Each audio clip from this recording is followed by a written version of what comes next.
तो ड्रामा की शुरुआत होती है हमारी फीमेल लीड मैंग मैंग से, जो क्लास में चल रहे लेक्चर के बीच सो रही है। इसको मैसेज आता है और फाइनली मैडम की नींद खुलती है। मैसेज देखते ही मैंग मैंग का मूड भी फ्रेश हो जाता है, क्योंकि इसकी फ्रेंड बोल रही है कि क्लास के बाद हम लोग हैंग आउट करेंगे और तुम्हारे लिए एक सरप्राइज भी है। मगर पीछे से टीचर फोन देखते पकड़ लेते हैं और साथ ही हैंग आउट वाला मैसेज भी पढ़ लेते हैं। वो अब गुस्से में मैंग मैंग को क्लास के बाद मिलने बोल देते हैं, जहाँ टीचर मैंग मैंग को बहुत सुनाते हैं कि तुम्हारे बैचमेट्स ग्रेजुएट करके आगे बढ़ चुके हैं और तुम अभी तक इसी क्लास में अटकी हो। तुम्हें शर्म आनी चाहिए, कम से कम शर्म से भी पढ़ाई कर लो। इतनी बेइज्जती सहने के बाद घर जाने के लिए जैसे ये बाहर निकलती है तो बारिश शुरू हो जाती है। सबको बेक करने के लिए उसके पेरेंट्स आए हुए होते हैं, मगर मैंग मैंग के लिए कोई नहीं था। मूड तो बेचारी का बहुत ही खराब होता है, पर फिर भी ये अपनी फ्रेंड के पास मिलने आ जाती है। फ्रेंड ने मैंग मैंग के लिए सुपरस्टार विलियन की फोटो लाई हुई है, जिसपे विलियन का खुद का सिग्नेचर भी किया है। इस सरप्राइज से तो मैंग मैंग खुशी के मारे पागल होने लगती है। वो सेंटी भी हो जाती है, क्योंकि भाई ये विलियन उसका एक क्रश है, जिसपे बचपन से ही वो पागल है। काफी रात हो चुकी है तो इसकी फ्रेंड बोलती है तुम्हें अब घर जाना चाहिए। मैंग मैंग कहती है हाँ, मुझे अब घर जाना होगा। घर जाते हुए मैंग मैंग को एक अम्ब्रेला मिलता है, जिसे ये उठा भी लेती है। घर पहुंचते ही इसकी मॉम इसे बहुत सुनाना स्टार्ट करती है। वो पूछती है स्कूल से अभी इतनी लेट गई क्यों लौट रही हो, और तुम्हारे टीचर का भी कॉल आया था जो कंप्लेन कर रहे थे कि तुम क्लासरूम में फोन चला रही थी। गुस्से में मॉम विलियन की फोटो भी फाड़ देती है। वो परेशान होके कहने लगती है कि तुम पढ़ाई क्यों नहीं करती हो, तुम मेरी जैसी मेहनती क्यों नहीं हो। मैंग मैंग कहती है कि मुझे कभी आप जैसा बनना ही नहीं है, मैं तो हमेशा से ही डैड के तरह होना चाहती थी, और वैसे भी आपने तो मुझे कभी भी पसंद नहीं किया है। इसके बाद मैंग मैंग रूम में आ जाती है और मॉम को ऑफिस से इम्पोर्टेंट काम के लिए कॉल आ जाता है तो वो चली जाती है। मैंग मैंग पहले से ही अपसेट थी और मॉम के चिल्लाने से वो और भी ज्यादा फ्रस्ट्रेट हो गई है। ये अपना कुछ सामान बैग में भरती है और घर से निकल जाती है। मैंग मैंग अपने डैड को आज बहुत ही मिस कर रही है, जो सालों पहले मर चुके हैं, और उन्हीं की याद में ये उस ब्रिज पे आ जाती है जिसे इसके डैड ने सालों पहले बनाया था। मैंग मैंग पुराने दिनों को याद करने लगती है जब इसके डैड इस ब्रिज को बना रहे थे। मैंग मैंग उनसे कहती थी कि पापा आप इस ब्रिज के काम को कब कंप्लीट करोगे और कब मेरे साथ ज्यादा से ज्यादा टाइम स्पेंड करोगे। डैड बोलते थे कि मैं जल्द ही आऊंगा, और वैसे भी ये ब्रिज हमारे एंसेस्टर्स का दिया हुआ गिफ्ट है, जिसे मुझे कंप्लीट करना ही पड़ेगा।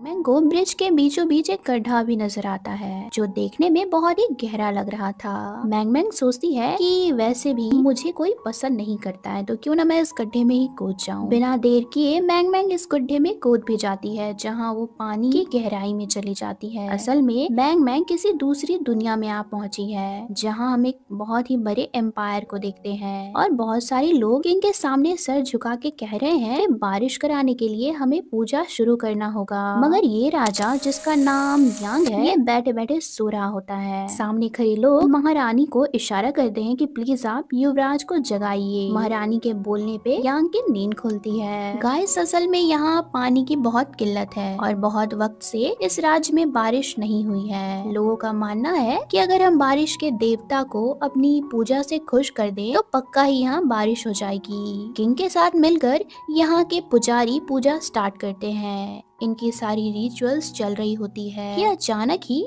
हल्की हल्की बारिश शुरू हो जाती है और सब लोग राजा की जय जय करने लगते हैं। सब लोगों को लगता है कि राजा की पूजा से ही देवता खुश हो गए हैं और बारिश हो रही है, मगर ये बारिश राजा ने आर्टिफिशियली करवाया था। दीवार के उस पार राजा के आदमी मशीन के जरिए पानी हवा में छिड़क रहे होते हैं, जिससे भोले भाले लोगों को लग रहा है बारिश हो रही है। अब 3-4 मिनट के अंदर ही मशीन के पंखे टूटने लगते हैं, जिससे पानी आना बंद हो जाता है और यांग का मुंह तो देखने लायक होता है। ये अपने आप को हीरो समझ रहा था कि मैंने आर्टिफिशियली बारिश करवा दी है। इतने में सामने पड़े इस बड़े से मटके में हलचल होती है। आगे बढ़ के देखता है यांग, तो अचानक ही किसी का हाथ निकलता है और यांग को खींच लेता है। सब लोग तो डर जाते हैं। सबको लगता है किसी ने उसके राजा पर अटैक कर दिया है। किंग का सिक्योरिटी गार्ड फौरन किंग को पानी से बाहर खींचता है, और मैंग मैंग किंग से पहले ही चिपकी हुई थी और पानी से बाहर भी वो यांग के साथ ही निकलती है। दोनों एक दूसरे को ही देख रहे होते हैं, जो कि रोमांटिक सीन होता है। अब यहाँ के लोग मैंग मैंग को ऑलरेडी गलत समझ रहे होते हैं। सब लोग मैंग मैंग को जान से मारना भी चाह रहे होते हैं, बट यांग कहता है कि तुम मुझे मारने क्यों आए हो और कहाँ से आए हो ये बता दोगे तो मैं तुम्हारी जान बख्श दूंगा। ये सब देख बेचारी मैंग मैंग शॉक्ड हो जाती है। वो अभी तक समझ चुकी है कि वो किसी दूसरी दुनिया में आ गई है और उसने एक बार टीवी पे ऐसे पुराने जमाने के लोगों को देखा था जिसमें लोग बारिश होने के लिए कुछ मंत्र वगैरह पढ़ते हैं अपनी जान बचाने के लिए। मैंग मैंग यहाँ चालाकी दिखाती है। वो सबसे कहती है कि ठहरो, मुझे मारने से पहले तुम लोग ये जान लो कि मैं गॉडेस हूँ। मुझे देवलोक से यहाँ भेजा गया है ताकि मैं बारिश करवा के तुम लोगों का उद्धार कर सकूं। इसके बाद मैंग मैंग आसमान की ओर देख के कहने लगती है कि हे बारिश के देवता, मैं रिक्वेस्ट करती हूँ कि आप बारिश करवाएं। मैंग मैंग इसी बात को 4 से 5 बार रिपीट करती है और मिरेकल हो जाता है, मतलब सचमुच बारिश होने लगती है। अब तो सारे लोग ही मैंग मैंग को गॉडेस मान लेते हैं और घुटनों पे आके उसकी जय जयकार करते हैं। मैंग मैंग मौका देकर यहाँ से छुपते छुपाते निकलती है, क्योंकि वो समझ चुकी थी कि मैं अगर पकड़ी गई, अगर मेरी पोल खुल गई तो ये लोग मेरा जान तो ले ही लेंगे। यहाँ के सारे लोग मैंग मैंग को ढूंढते हैं कि उनकी गॉडेस अचानक से कहाँ गायब हो गई है। यांग भी मैंग मैंग को चारों ओर देख रहा होता है। बाकी लोगों की तरह यांग को मैंग मैंग कोई गॉडेस वेडेस नहीं लगती है। वो समझता है कि ये बारिश नेचुरली हुई है, मैंग मैंग ने ऐसा कुछ भी नहीं करवाया है। वो अपनी सिक्योरिटी गार्ड से अकेले में कह भी रहा होता है कि जैसे ही वो गॉडेस, जो कि एक बहरूपिया है, वो दिखे तो उसे जान से मार देना। बट ये सारी बातें हमारी मैंग मैंग, जो कि छुपी हुई थी ऑलरेडी यहाँ पे, वो सुन लेती है और बेचारी डर जाती है कि अब तो मैं मारी जाऊंगी। मैंग मैंग अब उसी मटके के पास आती है, क्योंकि बेचारी को लग रहा है जैसे इस मटके से वो इस जमाने में आ पहुंची है, वैसे ही इसी मटके में जाने से वो अपने टाइम में वापस से चली जाएगी। बट मटका को यहाँ से हटा दिया गया है। ये और भी ज्यादा टेंशन में आ जाती है और जब तक मटका नहीं मिलता तब तक इसे यही लोगों से बच के रहना होगा। मैंग मैंग पास के रूम में आती है, बैग से अपना फोन निकाल के हेल्प के लिए कॉल करना चाहती है, लेकिन फोन का नेटवर्क पूरी तरह से गायब होता है। इधर राजा का बॉडीगार्ड मैंग मैंग को ढूंढने की पूरी कोशिश कर रहा है। मैंग मैंग को कोई रास्ता नहीं समझ में आता। ये रूम में पड़े मंत्री की कॉस्ट्यूम ही पहन लेती है और मूंछ भी बना लेती है। वो इस गेटअप में जैसे ही लोगों के सामने आई तो सब उसे मंत्री समझ के राजा की सभा में ले आते हैं। सभा में लोग किंग की खूब बधाइयां दे रहे होते हैं कि आपके पूजा पाठ करने से ही खुद देवदूत आज प्रकट हो गए। माय लॉर्ड, आप तो महान ही हैं। इन सब के बीच मैंग मैंग भी मंत्री की नाटक करने में लगी हुई होती है, पर इसे कभी छींक आने लगती है तो कभी ये फाट मार देती है। इसके बाद मैंग मैंग उसी रूम में वापस जाती है जहाँ इसका बैग और फोन छूट गया था। बट यहाँ इसे कुछ भी नहीं मिलता, क्योंकि बॉडीगार्ड को पहले ही इसका बैग मिल चुका है। ये तो अब घबरा ही जाती है और बाकी रूम्स में बैग को ढूंढने लगती है। इसी दौरान ये किंग के रूम के खिड़की पे पहुँचती है, जहाँ किंग अपने आदमी से कह रहा होता है कि आखिर इस बैग में क्या हो सकता है। ये बात सुनते ही मैंग मैंग समझ गई कि मेरा बैग इनके ही हाथ लग चुका है।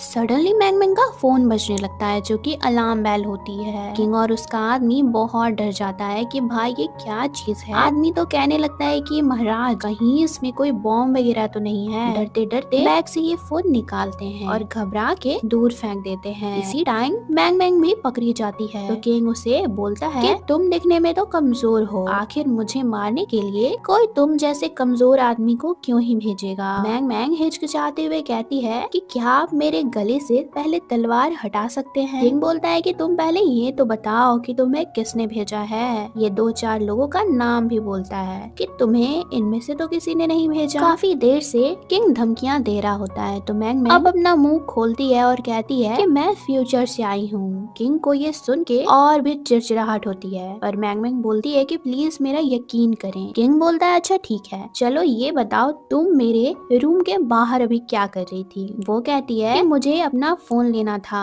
किंग बोलता है कि ये क्या चीज है, इसके पीछे तो मुर्गा बना हुआ है, मतलब ये मुर्गा है क्या? मैंग मैंग अब इनको कैसे समझाती, तो वो भी बोल देती है कि हाँ ये मुर्गा है, बट इलेक्ट्रिक वाला मुर्गा है। ये सुनते ही किंग फोन को मुर्गा समझ लेता है और इसे उड़ाने के लिए फेंकता है। फोन को बचाने के लिए मैंग मैंग दौड़ती है और हमारे प्यारे किंग को ये धक्का दे देती है। वो गिर जाता है। सब लोग देखते हैं कि मैंग मैंग की इतनी जरूरत कि उसने किंग को धक्का दे दिया। राजा का आदमी तो आग बबूला हो जाता है कि तुम्हारी हिम्मत कैसे हुई। मैंग मैंग बोलती है मुझे माफ कर दो, मुझसे गलती हो गई, लेकिन साथ ही मैं आप लोगों के इस बात की खबर भी दे दूं कि मैं फ्यूचर से आई हूँ, मेरे पास बहुत सारा नॉलेज है, मतलब मैथ से लेके मैं बहुत सारे सब्जेक्ट्स आप लोग को पढ़ा सकती हूँ। इसकी ये बातें सुन के राजा भी शहर के सबसे इंटेलिजेंट स्कॉलर को बुला लेते हैं। वो स्कॉलर अपना सबसे हार्ड क्वेश्चन जिसे सॉल्व करने में उसे खुद 15 दिन लग गए थे, वो मैंग मैंग को सॉल्व करने दे देता है। मैंग मैंग की तो फटके हाथ में आ गई होती है, क्योंकि ये ऑलरेडी बहुत गोबर स्टूडेंट है। बट जैसे ही ये क्वेश्चन पढ़ती है और 1-2 मिनट सोचने के बाद ये पाइथागोरस थ्योरम का यूज करके क्वेश्चन को यूं सॉल्व कर देती है, जिसे भाई साहब सब लोग हैरान हो गए होते हैं। ये स्कॉलर तो कहने लगता है कि महाराज इस बंदे को मारिए मत, इसे अभी कुछ दिन और यहाँ रहने दीजिए, ये हमारे बहुत ही काम आ सकता है। मैंग मैंग सोच रही है कि ये लोग पाइथागोरस थ्योरम भी नहीं जानते हैं, लगता है मेरे से भी ज्यादा भुसकोल लोग हैं। मैंग मैंग एक क्वेश्चन देती है स्टूडेंट को और बोलती है कि तुम ये बना के आओ, तब तुम मेरे टेस्ट में पास हो जाओगे और मैं समझ जाऊंगी कि तुम सच में इंटेलिजेंट हो। किंग मैंग मैंग को अब इनाम देता है, उसने सबसे तेज स्टूडेंट को जो हरा दिया है। वो कहता है कि तुम अब से यहीं मेरे महल में रहोगे ताकि तुम मुझे अपनी दुनिया का सारा नॉलेज दे सको, फिर मैं बहुत ही बुद्धिमान बन जाऊंगा, कोई भी नॉलेज के मामले में नहीं हरा पाएगा। इधर एक स्टूडेंट मिस्टर गू जो यहीं के रहने वाले हैं उनके पास सस्पिशियस तरीके से आया है और ये मिस्टर गू को मैंग मैंग की सारी इन्फॉर्मेशन दे रहा होता है। वो रहने के लिए बॉयज हॉस्टल में भेज दिया गया है। बहुत सारे लड़के इसके सामने ही कपड़े चेंज करने लगते हैं। ये सोचती है कि मैं ये सब कैसे झेल पाऊंगी, ऊपर से रात होने पे मच्छर की तो भरमार आ जाती है। ये अपने घर को और अपने घर के ऐशो आराम को बहुत मिस कर रही होती है। इतने में मैडम को स्पाइडर भी दिख जाता है, जिसे डर के ये भागती है, रूम के बाहर ही चली जाती है। बाहर इसे चॉक वांग मिलती है। ये एक बंदी है जो कि इसी महल में रहती है और ये मैंग मैंग से काफी सारी बातें भी करने लगती है, मतलब दोनों में अच्छी बॉन्ड बन जाती है। चॉक वांग किंग के बारे में भी बताती है, इनफैक्ट उससे रिलेटेड एक बुक भी मैंग मैंग को दे देती है। मैंग मैंग को बुक में कोई भी इंटरेस्ट नहीं होता। फिर चॉक वांग बुक के पैसे भी मांगने लगती है। मैंग मैंग के पास पैसे नहीं होते तो ये गुस्सा के जाने लगती है। मैंग मैंग फिर वही पर्ल दे देती है जो आज इसे प्राइज में राजा ने दिया था। इन दोनों की बातें बॉडीगार्ड भी दूर से सुन रहा था जो कि महल की पहरेदारी में था। नेक्स्ट डे मैंग मैंग के लिए और भी ज्यादा टफ होता है। जब वो सो रही होती है तो एक स्टूडेंट जानबूझ के फ्रॉक रख देता है। पहले तो मैंग मैंग डरती है, मगर फिर वो उसके ड्रेस में ही फ्रॉक को घुसा देती है। सीनियर स्टूडेंट सारा खाना भी खा जाते हैं। मैंग मैंग की बारी आने पे खाना बचता ही नहीं है। बेचारी के लिए थोड़ा सा सूप बचा होता है, बट एक स्टूडेंट इसमें चिकन की हड्डी फेंक देता है। हाँ, एक भला बंदा मैंग मैंग की हेल्प करता है और अपना आधा ब्रेड मैंग मैंग को देता है। नेक्स्ट मॉर्निंग चॉक वांग मैंग मैंग को मटके के बारे में बताती है। चॉक वांग बताती है कि वो एक स्पेशल मटका है और अगर तुम्हें उसके बारे में जानना है कि वो कहाँ है तो महल का मैप तुम्हें देखना होगा, उससे जरूर पता चल जाएगा कि मटका कहाँ रखा हुआ है। मैंग मैंग अब बिना देर किए किंग के ऑफिस में आ जाती है। उसे ढूंढने पे मैप भी मिल जाता है और उस जगह का अंदाजा भी लगा लेती है जहाँ मटका रखा होगा। इसके बाद किंग अपने बॉडीगार्ड के साथ ऑफिस में एंटर कर रहा होता है। गार्ड का कहना है कि मैंने मैंग मैंग पे जितना भी नजर रखा है, मुझे नहीं लगता है कि वो हमारे एनिमीज में है और बाकी स्टूडेंट उसे ये समझ के बहुत परेशान भी कर रहे हैं। ये सारी बातें गार्ड किंग को बता रहा होता है कि इन्हें दिखता है कि मैंग मैंग किंग के शीट पे ही सो गई है। असल में रात भर जगने से मैंग मैंग को अचानक ही नींद आ गई और वो यहीं सो गई है। किंग बोलता है तुम्हारी हिम्मत कैसे हुई मेरी चेयर पे बैठने की? मैंग मैंग कहती है महाराज मैं रात में सो नहीं पा रही हूँ, ना ही मुझे खाने के लिए खाना मिल रहा है। किंग इस बात पे खाना मंगवा लेता है, मगर खाना वो मैंग मैंग के लिए नहीं खुद के लिए मंगवाता है और मैंग मैंग को दिखा के खुद ही खा रहा होता है। मैंग मैंग को अब चौवांग की वो बात याद आती है। उसने बातों ही बातों में मैंग मैंग से कहा था कि हमारे किंग के सामने कोई अगर रोने लगे ना तो किंग उसके लिए कुछ भी कर देता है। ये अब रोना स्टार्ट कर देती है, ये बोल के कि मुझे यहाँ नहीं रहना है, मुझे घर जाना है। और सच में किंग को इस पे इतनी दया आने लगती है कि वो फटाफट इसे अपना खाना दे देता है और कहता है कि तुम मत रो, तुम जो बोलोगे मैं वो करूँगा। इस बात में मैंग मैंग भी मटका मांग लेती है जो किंग उसे दे देता है। मगर जैसे ही मैंग मैंग मटके के अंदर जाती कि गार्ड्स उसे अचानक ही पकड़ के ले जाने लगते हैं। असल में कल रात मैंग मैंग अपने डैड की दी हुई डॉल से बातें बातें कर रही थी, मतलब उनको मिस कर रही थी। उसी टाइम एक स्टूडेंट ने उसकी डॉल पे सुई हुई चुभो के, जैसे वो एक मैजिकल डॉल हो, छुपा करके उसके बैग में रख दिया था। और आज उसी डॉल के कारण सब लोग उस पर ब्लेम लगा रहे हैं कि मैंग मैंग ब्लैक मैजिक करती है। गार्ड्स मैंग मैंग को क्वीन के पास सजा के लिए ले जा रहे होते हैं, लेकिन रास्ते में चांसलर क्वीन मिलता है। वो कहता है कि तुम इसे बेकार में ही क्वीन के पास ले जा रहे हो, इसे ले जाके जान से ही मार दो। मैंग मैंग बार बार कह रही होती है कि नहीं, मैं इनोसेंट हूँ, मैंने ये सारा कुछ भी नहीं किया है, बट इसकी कोई भी नहीं सुन रहा होता। इतने में उधर से किंग आ जाता है, जिसके पैर पे गिर के मैंग मैंग कहने लगती है कि मैंने कुछ नहीं किया, आप मेरा बिलीव करिए। मैंग मैंग की बात पे किंग बिलीव करता है, तो मैंग मैंग भी मौका दे करके उसी डॉल को चेक करने लगती है, जिसकी वजह से उस पर ब्लेम लगाया जा रहा है। वो देखती है कि डॉल में एक पेपर है जिसपे ब्लैक मैजिक के मंत्र वगैरह लिखे हुए हैं। वो राइटिंग को समझती है कि ये जिसने भी लिखा है वो लेफ्टी होगा। वो किंग से ये बात कहती है तो सारे स्टूडेंट से पूछा जाता है कि तुम लोगों में से लेफ्ट हैंड से कौन लिखता है, जिसमें एक ही लेफ्ट हैंड वाला स्टूडेंट था। अब रियलिटी तो बाहर आ ही जाती है, मतलब यही बंदा कल्प्रिट था, जो प्रेशर में आके अब अपने मुंह से सच्चाई एक्सेप्ट भी कर लेता है कि हाँ, मैंने ही ये सारा चीज किया है। इन सब के बाद मैंग मैंग इस मटके के अंदर जाती है, ये सोच के कि वो अब फ्यूचर में पहुंच जाएगी। बट गाइस, ऐसा कुछ भी नहीं होता है। वो सोचती है कि शायद इस मटके में पानी नहीं है, इसलिए मैं फ्यूचर में नहीं जा पा रही हूँ। मैं मॉर्निंग में इस मटके को पहले पानी से भर दूंगी। मॉर्निंग होते ही वो सबसे पहले उठ के इस मटके में पानी डालने लगती है, लेकिन उसे बताया जाता है कि राज्य में पानी की इतनी किल्लत है कि पर डे सिर्फ एक ही बकेट पानी किसी को मिल सकता है। इसका तो मुंह ही लटक जाता है कि पता नहीं मैं कब इस घड़े को पानी से भर पाऊंगी और अपने घर जा पाऊंगी। मिस्टर गो इधर क्वीन के पास आते हैं और किंग शियान की शादी ब्याह करने का मशवरा देने लगते हैं। वो कहते हैं कि आजकल किंग उस गे के साथ कुछ ज्यादा ही दिख रहा है, ऐसे में हमें उनकी शादी करवा देनी चाहिए। अगर उनकी शादी हो जाएगी तो वो ज्यादा रिस्पॉन्सिबल भी बन जाएंगे। क्वीन को शादी वाली बात सही लगती है, इसलिए वो थोड़े ही देर में चांसलर की बेटी को किंग को देखने के लिए भेज देती है। चांसलर की बेटी तो बहुत ही सुंदर होती है। वो किंग के पास आती है, मगर मैंग मैंग जब इसे देखती है ना तो उसके होश ही उड़ जाते हैं, क्योंकि ये उसकी फ्यूचर में फ्रेंड डो होती है। वो बोलती है कि तुम यहाँ क्या कर रही हो। चांसलर की बेटी भी शॉक्ड होती है कि भला ये मुझसे ऐसे सवाल क्यों पूछ रही है। तब तक में एक सर्वेंट मैंग मैंग के साथ मिसबिहेव करने लगती है, क्योंकि मैंग मैंग प्रिंसेस के बहुत ही क्लोज आ रही है, उसे बात कर रही है। सर्वेंट एक थप्पड़ भी लगाने वाली थी कि किंग आकर मैंग मैंग को बचा लेता है और कहता है कि मेरे आदमियों के साथ ये सब नहीं चलेगा। मैंग मैंग को समझ नहीं आ रहा कि उसकी बेस्टी यहाँ इस जमाने में कैसे आ गई है। इनफैक्ट किंग के सलाहकार तो मैंग मैंग के प्रेजेंट में टीचर लू हैं और इस जमाने में वो किंग के सलाहकार हैं। मैंग मैंग अपनी फ्रेंड की शादी किंग से नहीं होने देना चाहती है, क्योंकि किंग उसे एक नंबर का गधा लगता है। वो किंग को भड़काने लगती है कि महाराज, आप तो इस लड़की से प्यार भी नहीं करते हैं, फिर आप इससे शादी करके इसे अपनी वाइफ की तरह कैसे रख पाइएगा, ये ठीक नहीं होगा।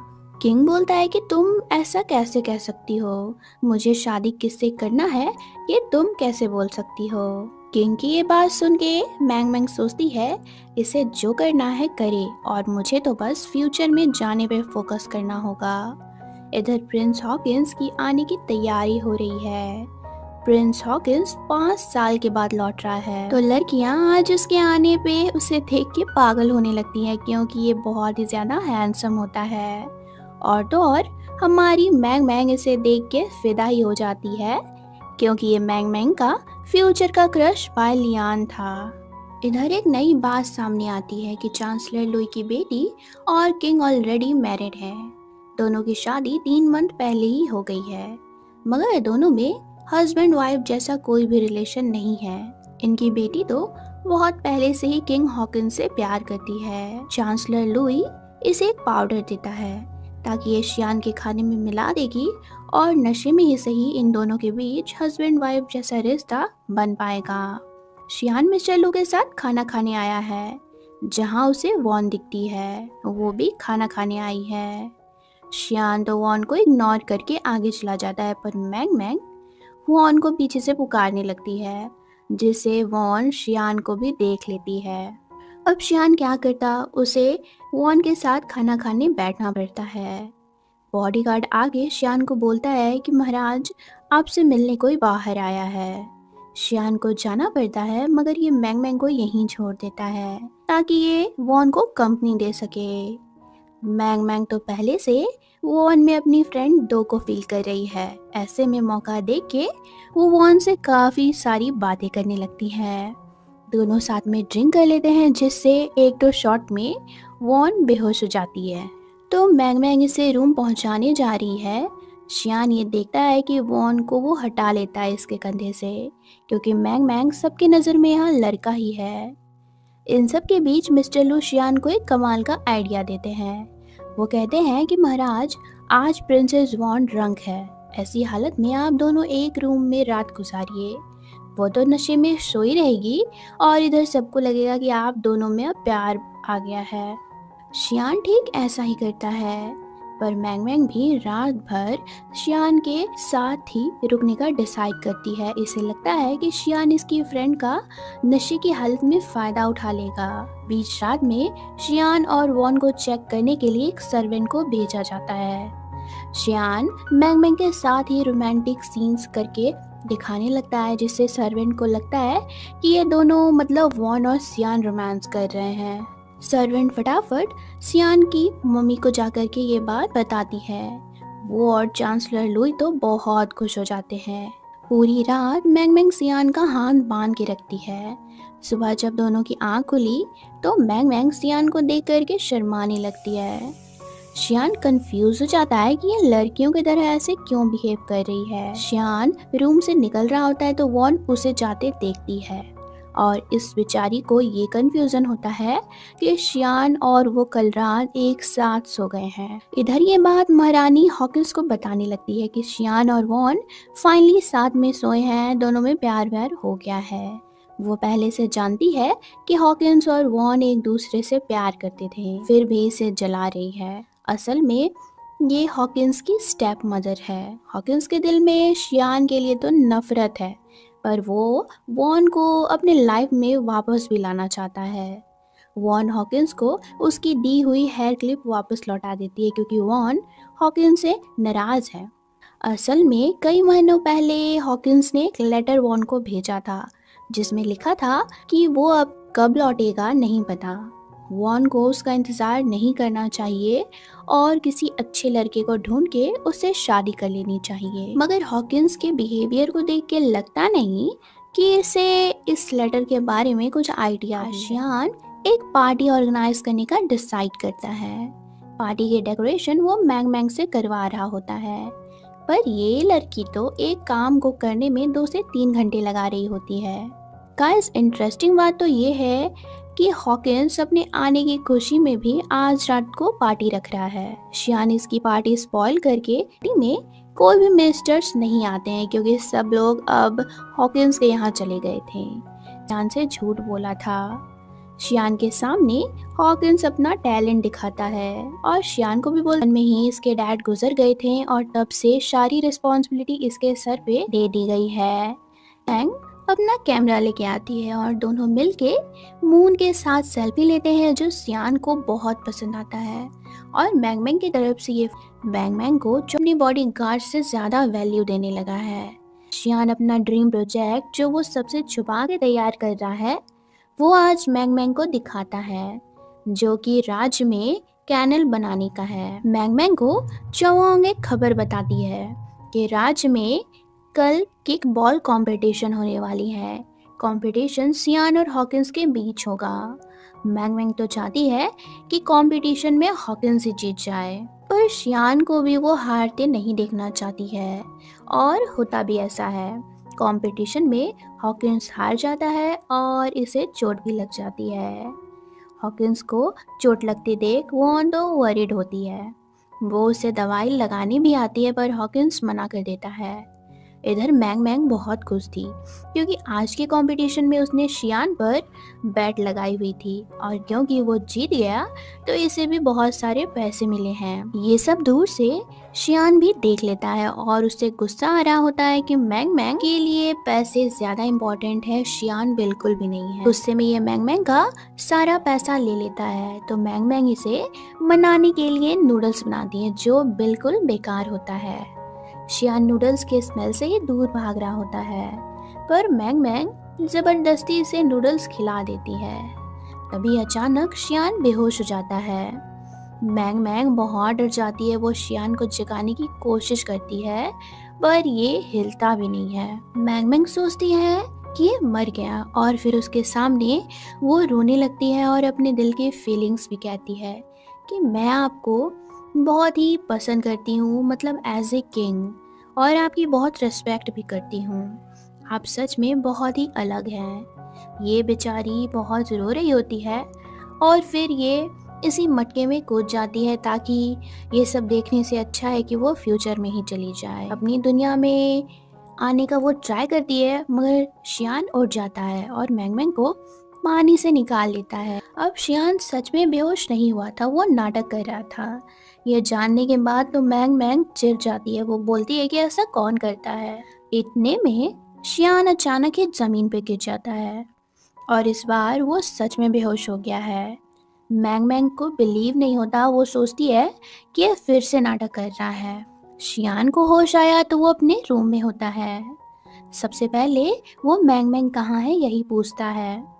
तो मिस्टर लू कहने लगते हैं कि महाराज, मैंग मैंग के बैग से हॉकिंस की कुछ फोटोज मिली है और एक पाउडर का डब्बा भी मिला है। हो ना हो मैंग मैंग हॉकिंस का भेजा हुआ जासूस है। मिस्टर लू की बात पे शियान को ट्रस्ट नहीं होता। वो फौरन मैंग मैंग को बुलाता है और फोटो दिखा के पूछता है कि ये सब क्या है, ये फोटोज तुम्हारे पास कैसे आई। वो बताती है कि ये फ्यूचर में मेरा क्रश है। फिर शियान पाउडर के बारे में पूछता है तो मैंग मैंग कहती है कि इसका तो मुझे नहीं पता, ये मुझे वॉन के पास से मिला था और मैंने इसे अपने बैग में रख लिया ताकि मैं बाद में वॉन को लौटा दूंगी। मैंग मैंग पाउडर के डब्बे को जैसे ही खोलती है कि उसकी खुशबू से मैंग मैंग नशे में आ जाती है, मतलब वो शियान के क्लोज ही जाने लगती है। शियान तो शॉक्ड हो जाता है। उसे अभी पता लग जाता है कि ये लड़का नहीं लड़की है। अगली सुबह मैंग मैंग की आंख खुलती है और वो बहुत एम्बैरस हो रही है। उसे कल रात की सारी बातें याद आने लगती है। शियान का बॉडीगार्ड रूम में आ जाता है और मटका, रस्सी, मतलब हर वो एक चीज जिससे कोई बंदा सुसाइड कर सके, सारी चीजें ले जाता है क्योंकि शियान ने उस दिन मैंग मैंग को मटके में कूद के जान देने की कोशिश करते हुए देखा है। हॉकिंस जानबूझकर स्टाफ की बॉडी चेकअप करवाने का डिसाइड करता है, ये रीजन देके कि स्टाफ किंग को प्रोटेक्ट करते हैं, इसलिए उनका फिट रहना बहुत ही ज़रूरी है। असल में वो मैंग मैंग की रियलिटी अब रिवील करना चाहता है और शियान को बुरा बनाना चाहता है। आज महल में एक एस्ट्रोलॉजर भी आए हुए हैं और ये मैंग मैंग को देखते ही पकड़ लेते हैं कि ये लड़की है। एस्ट्रोलॉजर अब चांसलर लू को ये बात बताते हैं। चांसलर गू का तो दिमाग सनक गया होता है कि मैंग मैंग उनकी बेटी और दामाद के बीच आ रही थी। वो भी शियान की मॉम के पास जाके पूरी सच्चाई उगल देते हैं। इधर शियान और हॉकिंस में फाइट होने लगी है। क्योंकि हॉकिंस को लग रहा है कि शियान ने पहले वॉन को उससे दूर किया और अब वो वॉन को चीट भी कर रहा है। मैंग मैंग के लिए तो अब सारी चीज़ें और भी टफ होने वाली हैं। उसे शियान की मॉम ने अपने पास बुलाया है। मैंग मैंग यहाँ अपनी आइडेंटिटी छुपाने की कोशिश करती है, वो बहुत सारे बहाने बनाती है, पर आज उसकी किस्मत उसका साथ नहीं देती। और ऊपर से मिस्टर लू तो उस पे गंदे गंदे इल्ज़ाम भी लगा रहे होते हैं। लास्टली वो महारानी से कहती है कि आप किंग शियान को यहाँ बुलाइए, अगर मैंने उन्हें सेड्यूस करने की कोशिश की है तो मैं पनिशमेंट एक्सेप्ट करूँगी, मगर पहले आप लोग पूरी सच्चाई को जान लीजिए। इतना सब बोलने पे भी चांसलर लुई नहीं समझते। उसे अभी भी मैंग मैंग बहुत ही गलत लग रही होती है। वो क्वीन से परमिशन लेके मैंग मैंग की कार्रवाई खुद ही शुरू करते हैं। वो मैंग मैंग को तय खाने में बहुत मार खिलवाते हैं, ज्यादा से ज्यादा उसे टॉर्चर किया जाता है। ये उसका चेहरा कट करने वाले होते हैं कि मेन टाइम पे शियान आके इसे बचा लेता है और चांसलर से कहता है कि अगर आपने आगे से ऐसा कुछ भी किया तो मुझसे बुरा कोई नहीं होगा।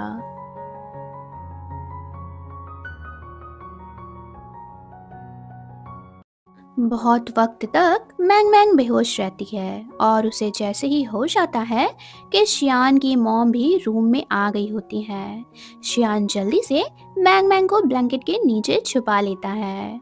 मॉम शियान को बहुत डांटी है कि उसने चांसलर लुई के साथ बुरा बिहेव क्यों किया है, पर शियान भी चालाक है। वो सही बनने के लिए बोलता है कि वो लड़की गॉडेस है जिसने बारिश भी करवाई थी, तो एक गॉडेस के साथ ऐसा टॉर्चरफुल बिहेवियर चांसलर लुई को नहीं करना चाहिए, इसीलिए मैंने उन्हें थोड़ा बहुत सुना दिया है। शियान मामला संभाल ही रहा था कि मैंग मैंग को छींक आ जाती है और रानी ब्लैंकेट उठाती है तो अचानक से सामने मैंग मैंग को देख के उन्हें झटका लगता है और वो यहीं बेहोश होकर गिर जाती है।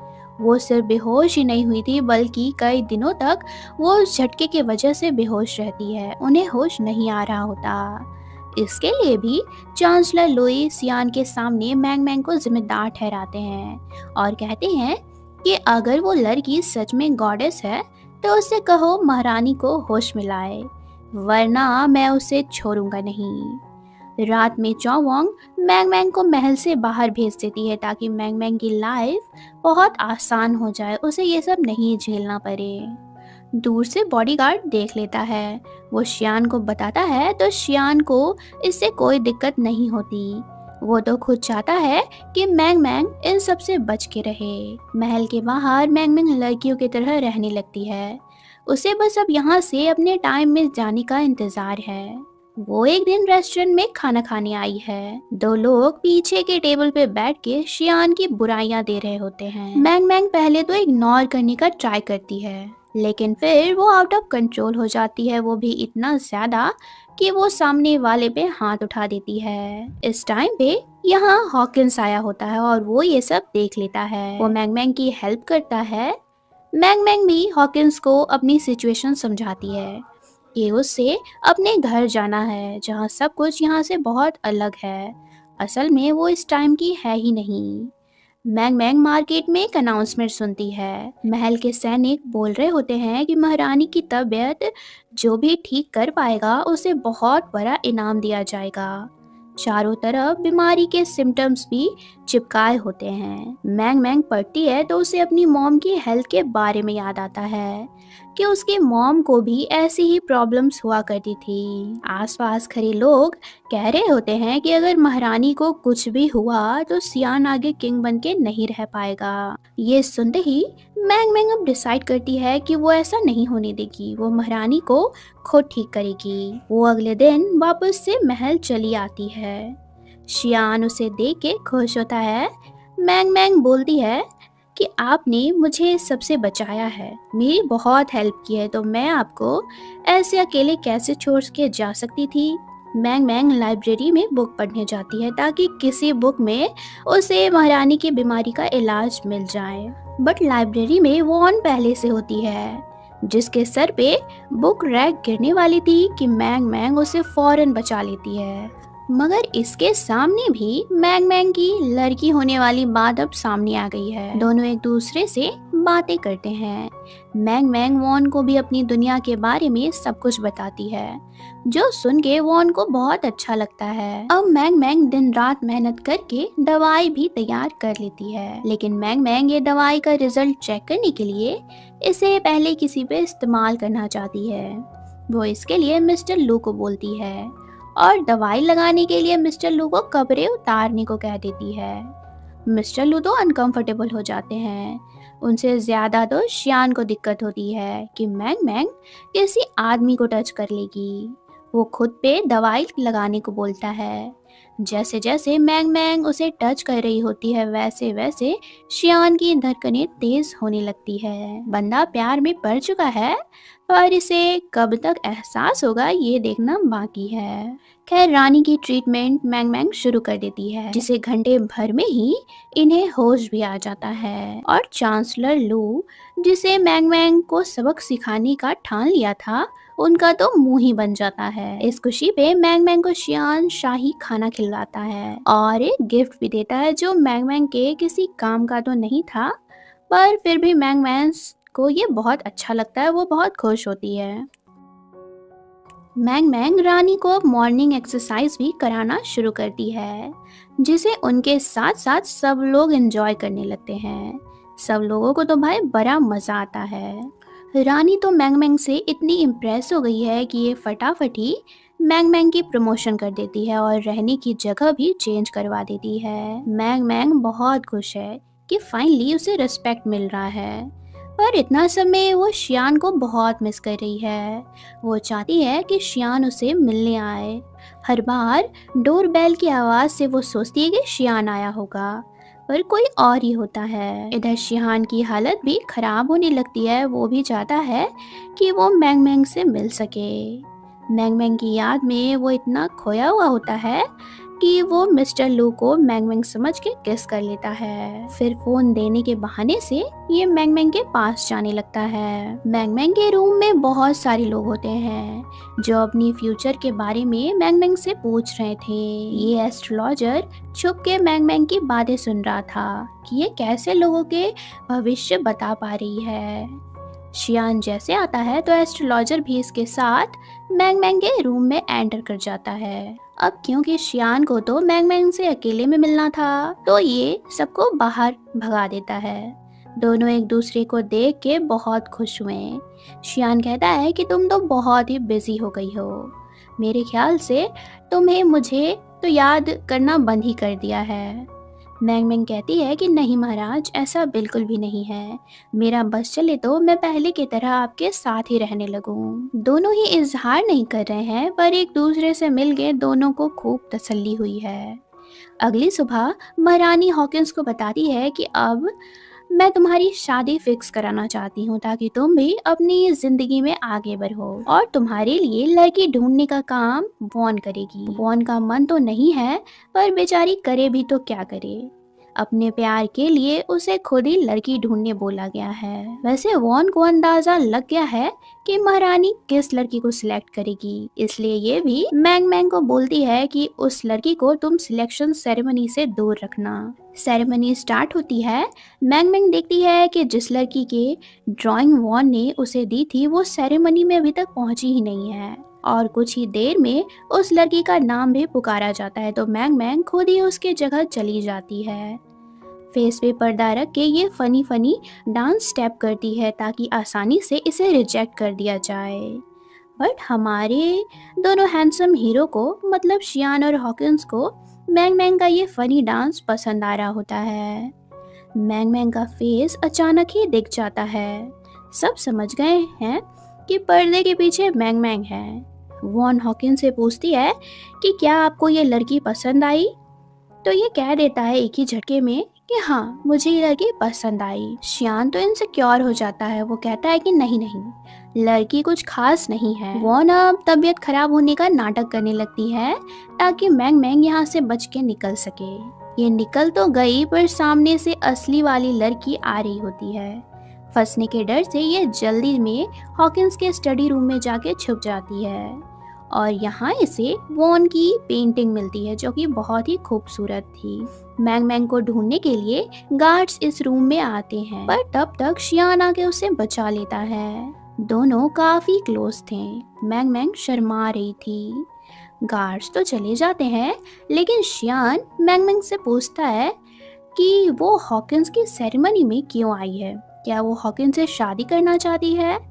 ये सारे सवाल इग्नोर करके मैंग मैंग जारी होती है कि कैंडल स्टैंड गिर जाता है। इसके आवाज से अब सिर्फ गार्ड्स ही नहीं, हॉकिंस भी रूम में आ जाता है। शियान जल्दी से मैंग मैंग को पिछले रास्ते से यहाँ से भगा देता है और खुद यहाँ ऐसे बैठ जाता है जैसे वो स्टडी कर रहा है। हॉकिंस तो समझ जाता है कि शियान यहाँ मैंग मैंग के साथ था, बट वो शियान से कुछ भी नहीं बोलता है। इनसिक्योर शियान मैंग मैंग से अब अकेले में भी पूछता है कि क्या तुम हॉकिंस को लाइक करती हो, और अगर मुझ में और हॉकिंस में तुम्हें किसी एक को चुनना पड़े तो तुम किसे चुनोगी? तुम मेरे इस सवाल का जवाब दो। मैंग मैंग की तो हार्ट बीट तेज हो गई है। शियान उसके इतने क्लोज है कि वो चाह के भी कुछ बोल नहीं पाती, और वो रियलिटी बता देगी तो वॉन ने इसे सब कुछ करने को कहा है, ये बात भी शियान को मालूम चल जाएगा, इसलिए बेचारी चुप रहती है। मैंग मैंग किसी तरह से यहाँ से निकलने की कोशिश करती है, पर इस चक्कर में दोनों एक दूसरे के और क्लोज आ जाते हैं। मूवमेंट बड़ा ही रोमांटिक है, लेकिन टांग अड़ाने के लिए इस टाइम पे ये तीनों आ जाते हैं। शियान को कुछ समझ नहीं आता, वो ऑकवर्ड हो जाता है। वो चिल्ला के कहता है कि तुम लोग अभी बाहर रहो। शियान मैंग मैंग से कहता है कि ठीक है, अगर तुम अभी मेरे सवाल का जवाब नहीं दे सकती हो तो आराम से सोच समझ के देना, मुझे तुम्हारे जवाब का वेट रहेगा। ये लोग अंदर आते हैं और बताते हैं कि महाराज, आपका जो कैनल का प्रोजेक्ट है वो डिले हो रहा है और टाइम पे प्रोजेक्ट कंप्लीट करने के लिए शियान को मिनिस्टर ली से मिलने जाना होगा। मिनिस्टर ली इस प्रोजेक्ट को मैनेज कर रहे हैं। सारी बात सुन के शियान टेंशन में आ जाता है, क्योंकि इस प्रोजेक्ट को वो सीक्रेटली पूरा करना चाहता है, और अगर वो मिनिस्टर ली से मिलने जाएगा तो सबको इस प्रोजेक्ट के बारे में भी पता चल जाएगा। मैंग मैंग कहती है कि आप लोग टेंशन मत लो, महल से बाहर कैसे जाना है इसका कोई ना कोई उपाय मैं निकाल लूंगी।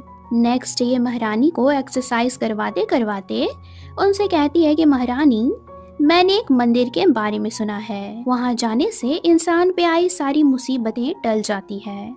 शियान को वहां हमें ले जाना चाहिए।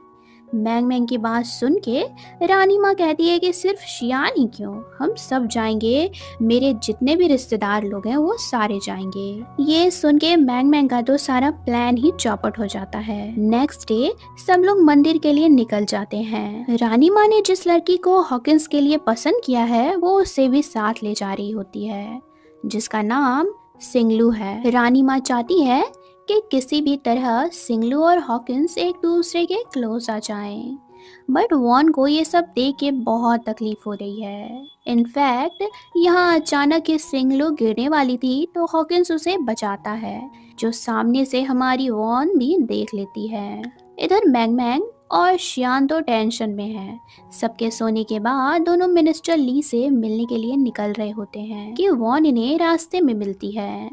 वॉन पूछती है कि तुम लोग कहाँ जा रहे हो। तब तक हॉकिंस भी यहाँ आ जाता है। अब तो ये दोनों जा नहीं पाएंगे, इसलिए खाना खाने का बहाना करके सब लोगों के साथ यहीं बैठ जाते हैं। खाने के टेबल पे तो शियान और हॉकिंस खाना कम और एक दूसरे को ताना मारने में लगे होते हैं। मैंग मैंग इन दोनों को कैसे भी चुप करवाने के लिए सबको बार बार खाना खाने बोलती है, पर ये दोनों चुप होने का नाम ही नहीं लेते हैं। सडनली शिंगलू भी यहाँ आ जाती है। वॉन को अच्छा नहीं लगता है तो वो बहाना बना के यहाँ से चली जाती है। मैंग मैंग अब तक सब कुछ समझ चुकी है कि वॉन शियान की वाइफ तो है, मगर प्यार वो हॉकिंस से करती है। मैंग मैंग वॉन के पास आती है और पूछती है कि आप जब हॉकिंस को लाइक करती हैं तो फिर आपने शियान से शादी क्यों की। वॉन अब पूरी कहानी डिटेल में बताती है कि बचपन से उसकी शादी हॉकिंस से फिक्स थी और उसकी छोटी बहन की शादी शियान से, पर कुछ टाइम पहले उसकी बहन की डेथ हो गई, जिसके बाद डैड ने ज़बरदस्ती ही वॉन की शादी शियान से करवा दी। वॉन बताती है कि हॉकिंस के लिए वो लड़ती भी तो कैसे, हॉकिंस ने उसे खुद लेटर भेज के कहा था कि तुम किसी और से शादी कर लो, मेरा वेट मत करो। मैंग मैंग कहती है कि मेरे ख्याल से हॉकिंस भी तुमसे प्यार करता है, क्योंकि मैंने तुम्हारी पेंटिंग उसके स्टडी रूम में देखी थी और हो सकता है कि तुम जिस लेटर की बात कर रही हो वो हॉकिंस ने ना लिखा हो। पेंटिंग वाली बात सुन के तो वॉन भाई बहुत ही खुश हो गई है। उसे लगने लगा है कि सच में मैंग मैंग जो बोल रही है कि हॉकिंस उसको ही प्यार करता है, ये बात सच है।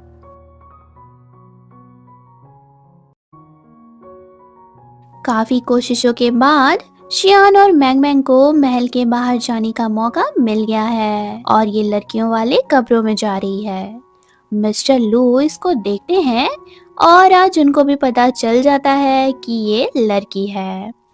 एक तरफ ये लोग काम के लिए जा रहे हैं और इधर शिंगलू वॉन के पास आई है। वो वॉन को अकेले मिले आती है और कहती है कि मुझे तुम्हारे और हॉकिंस के रिश्ते के बारे में सब पता चल गया है। मैं रिक्वेस्ट कर रही हूँ कि तुम प्लीज हॉकिंस को भूल जाओ। वॉन शिंगलू को समझाने की कोशिश करती है, पर ये अपनी धुन में एक ही बात रटे जा रही थी कि तुम प्रॉमिस करो कि तुम अब से हॉकिंस के नजदीक नहीं जाओगी और तुम्हारे मन में उसके लिए जो भी फीलिंग्स है उसे तुम खत्म कर दोगी। इसी चक्कर में शिंगलू से एक बहुत बड़ी गलती हो जाती है। वो वॉन को नीचे गिरा देती है। अगली सुबह जब वॉन गायब होती है तो हॉकिंस बहुत घबरा जाता है।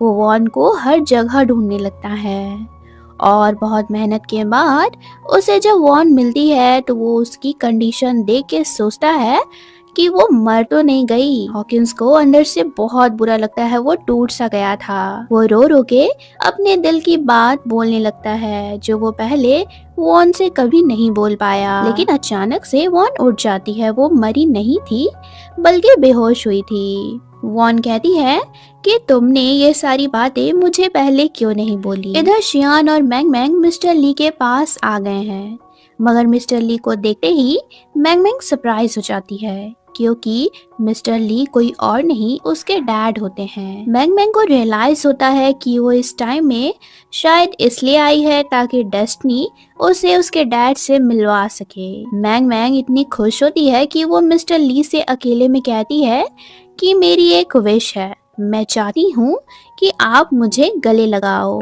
मिस्टर लो सोच में पड़ जाते हैं कि आखिर मैंग मैंग ऐसा क्यों कह रही है। वो बोलते हैं कि नहीं, ये ठीक नहीं है। तब मैंग मैंग बताती है कि आप मुझे मेरे डैड के जैसे लगते हो। मैंने बचपन में ही अपने डैड को खो दिया था और मैं उन्हें बहुत मिस करती हूँ, तो प्लीज़ आप मुझे हक करने दें।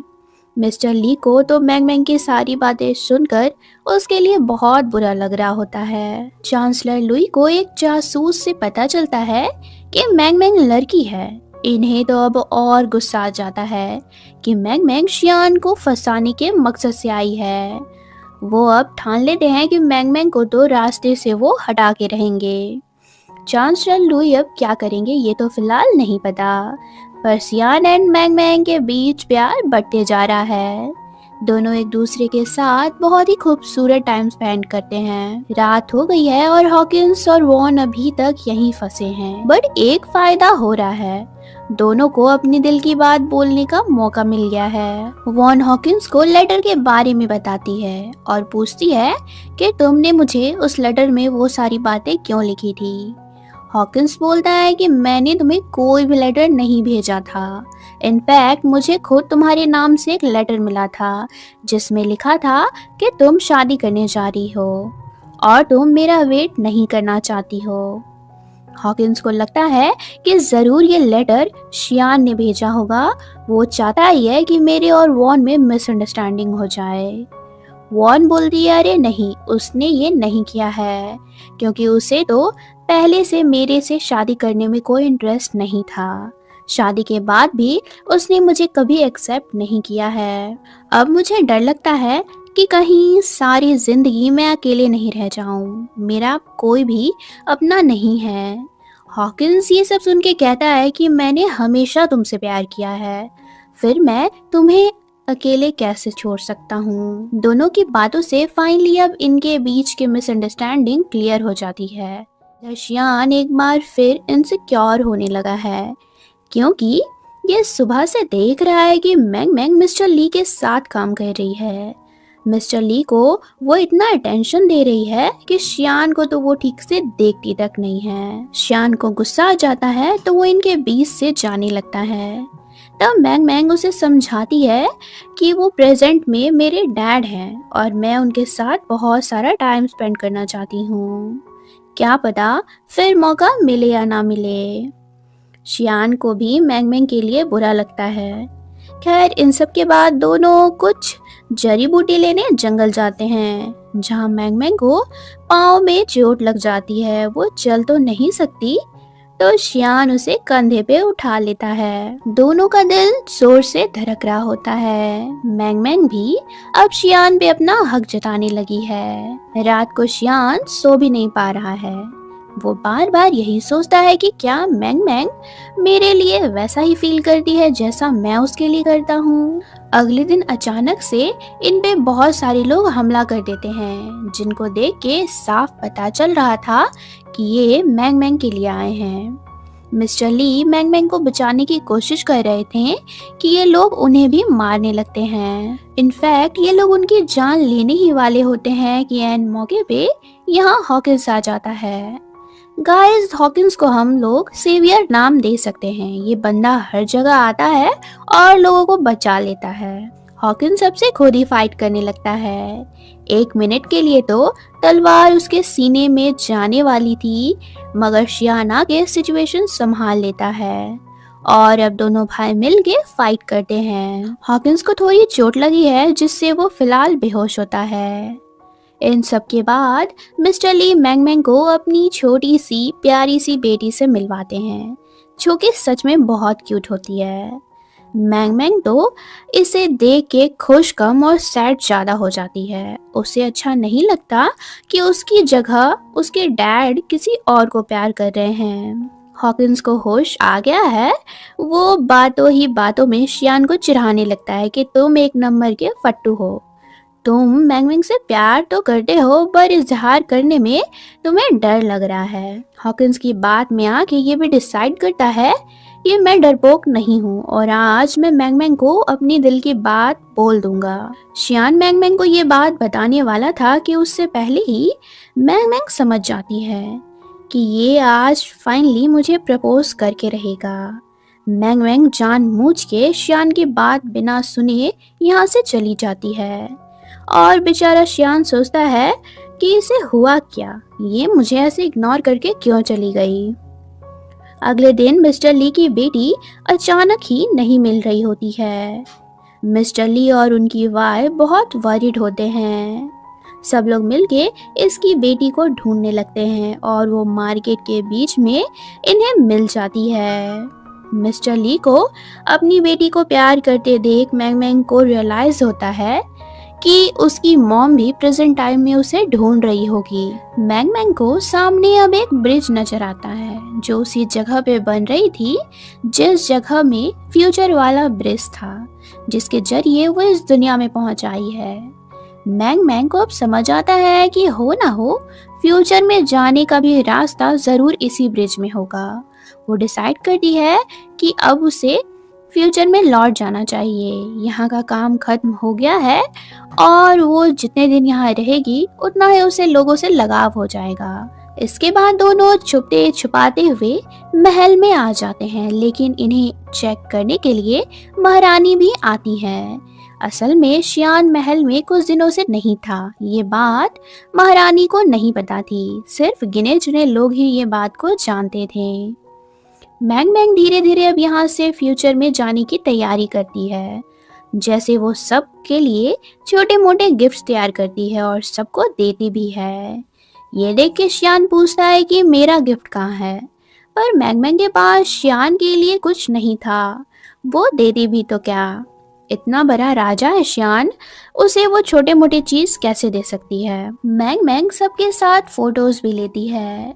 मगर शियान को ये बात खाई जा रही है कि मैंग मैंग उसको छोड़ के चली जाएगी। वो मैंग मैंग को अकेले में अपने दिल की बात आज बता देता है और ये भी कहता है कि अगर वो शियान को छोड़ के गई तो वो मर जाएगा। तो गाइस फाइनली इन दोनों में भी प्यार का इजहार हो गया है और अब दोनों एक दूसरे के करीब भी आ गए हैं। दोनों में किस हो जाती है, मगर मैंग मैंग अचानक से शियान को सॉरी बोल के भाग जाती है और शियान टूट जाता है।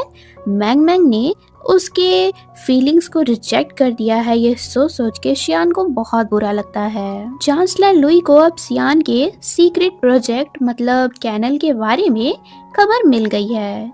वो फौरन महारानी को ये बात जाके बताते हैं और तो और सारी बातों को वो नेगेटिवली वे में बोलते हैं। सबके लिए वो कसूरवार मिस्टर ली को ठहराते हैं। इधर मैंग मैंग का गुड बाय लेटर शियान को मिलता है। शियान ऑलरेडी अपसेट था कि उसे बॉडीगार्ड आके बताता है कि चांसलर लुई ने मिस्टर ली को छुप के कैनल बनाने के आरोप में अरेस्ट करवाया है।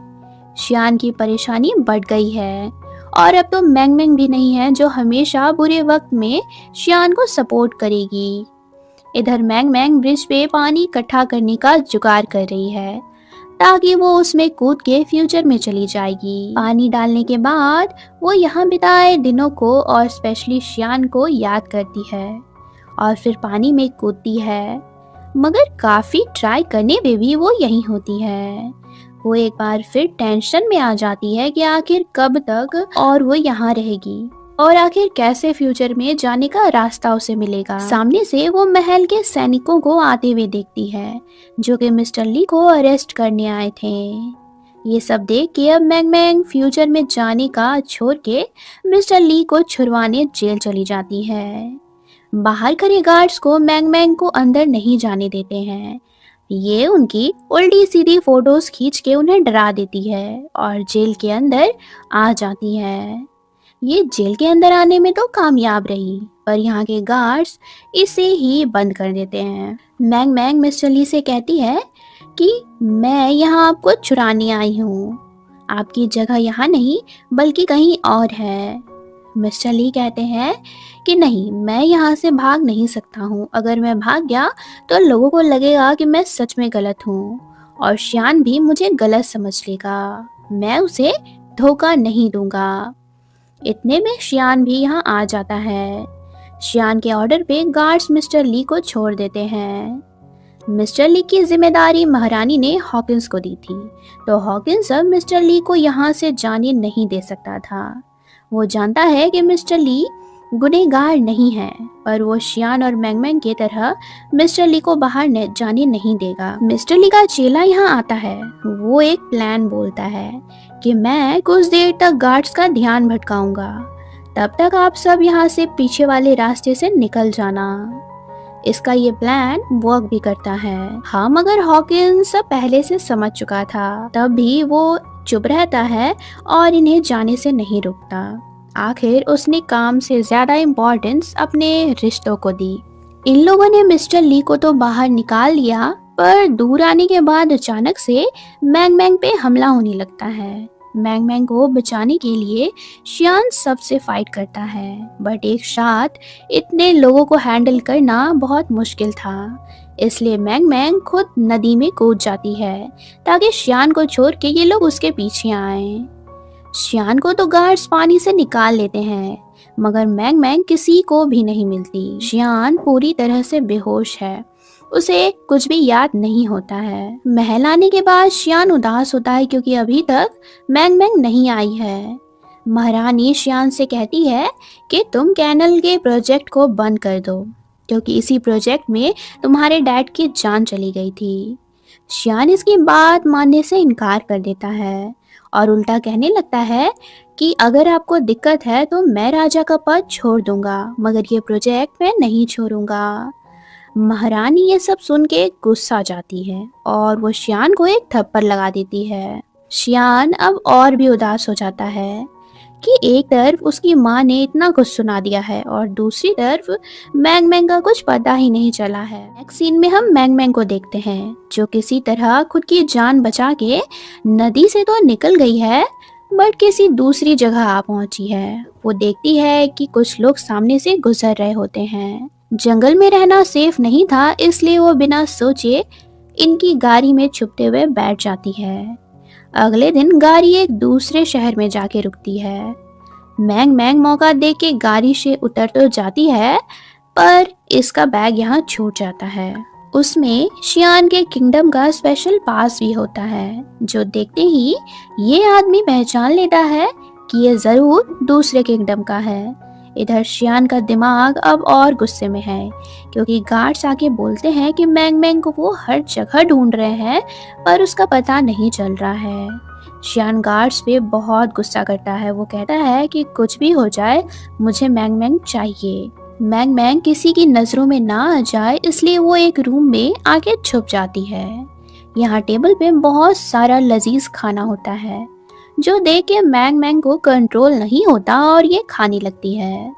पर थोड़ी ही देर में दरवाज़ा खुलता है। सामने यहाँ की प्रिंसेस होती है, जिसका नेम एना है। ये कमरा और खाना भी उसी का था। मैंग मैंग को खाना खाते देख एना बहुत गुस्से में थी। वो बस यही सोच रही थी कि इस लड़की ने मेरा फेवरेट खाना खा लिया है, इसे मैं कड़ी से कड़ी पनिशमेंट दूंगी। उधर से गार्ड भी आ जाता है। वो प्रिंसेस को मैंग मैंग का बैग दिखाता है। मैंग मैंग अपना बैग उससे ले लेती है। ये लोग तो मैंग मैंग को भिखारी समझ रहे थे, जो उनके महल में चोरी करने आई है। मैंग मैंग कहती है कि आप लोग जैसा सोच रहे हो वैसा नहीं है, मैं कोई चोर वोर नहीं हूँ। और रही बात खाना खाने की, तो मैं इसके पैसे दूंगी। अब मैंग मैंग ने कह तो दिया, पर खाना इतना महंगा था कि उसमें मैंग मैंग 2 महीनों तक खा लेगी। ये जानने के बाद मैंग मैंग के तो होश ही उड़ जाते हैं कि मैंने इतना महंगा खाना खा लिया। ये अब करती भी तो क्या, ये बोल देती है कि ठीक है, मैं आपके यहाँ रहूंगी और काम करके आपके पैसे चुका दूंगी। इसके लिए एना मैंग मैंग से कॉन्ट्रैक्ट साइन करवा लेती है, जिसे अब मैंग मैंग उसकी सर्वेंट है। मैंग मैंग को पहले ही दिन बहुत सारे कपड़े धोने को दिए जाते हैं, पर ये फ्यूचर से आई है तो इसके पास फ्यूचर के आइडियाज भी हैं। ये दिमाग लगा के कपड़े धोने वाले मशीन बना लेती है और बड़ी आसानी से सारे कपड़ों को धोती है। ये सब देख एना मैंग मैंग से इम्प्रेस हो जाती है। यही नहीं, मैंग मैंग हर दिन कुछ चीजें बनाती हैं, जो देख के एना इसके स्मार्टनेस की तारीफ करती है और हर दिन वो मैंग मैंग को रिवॉर्ड्स देती है। मैंग मैंग सबके बीच अब बहुत फेमस हो जाती है। वो एना की स्पेशल मेड बन गई थी। बहुत दिन बीत जाते हैं। मैंग मैंग शियान को हर रोज मिस करती थी, और इधर शियान तो मैंग मैंग के ख्याल में खोया रहता था। वो भी मैंग मैंग को हर दिन मिस करता था। मून देख के शियान उस टाइम को याद करता है जब मैंग मैंग ने उसे पूछा था कि आपको क्या चाहिए, तो शियान ने मून का नाम लिया था। पर अब तो शियान की एक ही विश है कि किसी तरह मैंग मैंग उसे मिल जाए। नेक्स्ट डे शियान के पास गार्ड्स आते हैं, वही पास लेके जो शियान ने मैंग मैंग को दिया था। गार्ड्स बताते हैं कि ये उसे किसी दूसरे शहर से भिजवाया गया है। शियान अंदाजा लगा लेता है कि हो ना हो मैंग मैंग इसी शहर में उसे मिलेगी। वो बिना देर किए निकल जाता है। उसके साथ वॉन भी होती है। दोनों आज फ्रेंड्स के जैसे एक दूसरे से अपनी मन की बात शेयर कर रहे थे। वॉन बोलती है कि सब कुछ ठीक होने के बाद जैसे ही उसे मौका मिलेगा, वो हॉकिंस के साथ कहीं दूर चली जाएगी, जहां उसे किसी का भी डर नहीं होगा। इधर प्रिंसेस एना टेंशन में है, क्योंकि उसे बहुत सारे लड़कों का पोर्ट्रेट दिखाया गया, पर कोई भी लड़का उसके मन को पसंद नहीं आ रहा है। इसमें मैंग मैंग एना को एक आइडिया देती है, क्यों ना आप लड़के सामने से देखें, जिससे आपको उसके बारे में बहुत कुछ पता चलेगा कि उसका बिहेवियर कैसा है, वो नेचर में कैसा है। शियान और वॉन शहर पहुंच गए हैं। ये मैंग मैंग का पता लगाने के लिए एक दुकान पे आते हैं, और यहाँ आते ही शियान कंफर्म हो जाता है कि मैंग मैंग इसी शहर में है, क्योंकि दुकान में उसे वैसे ही मशीन्स रखे हुए मिलते हैं जो मैंग मैंग बनाती है। दुकानदार को शियान मैंग मैंग की तस्वीर दिखा के पूछता है कि क्या तुम इसे पहचानते हो।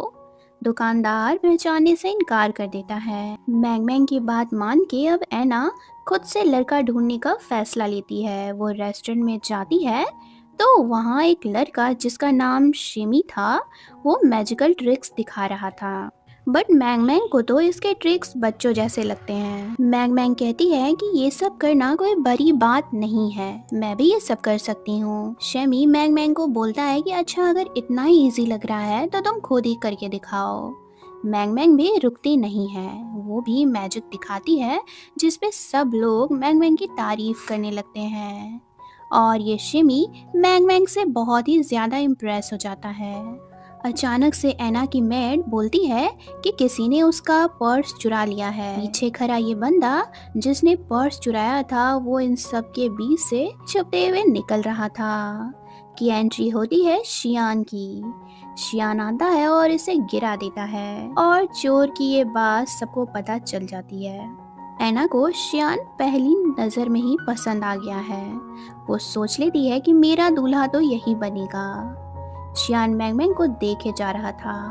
आखिर इतने दिनों के बाद उसे वो मिली है। वो अब बिना कुछ सोचे मैंग मैंग को यहाँ से ले जाने लगता है।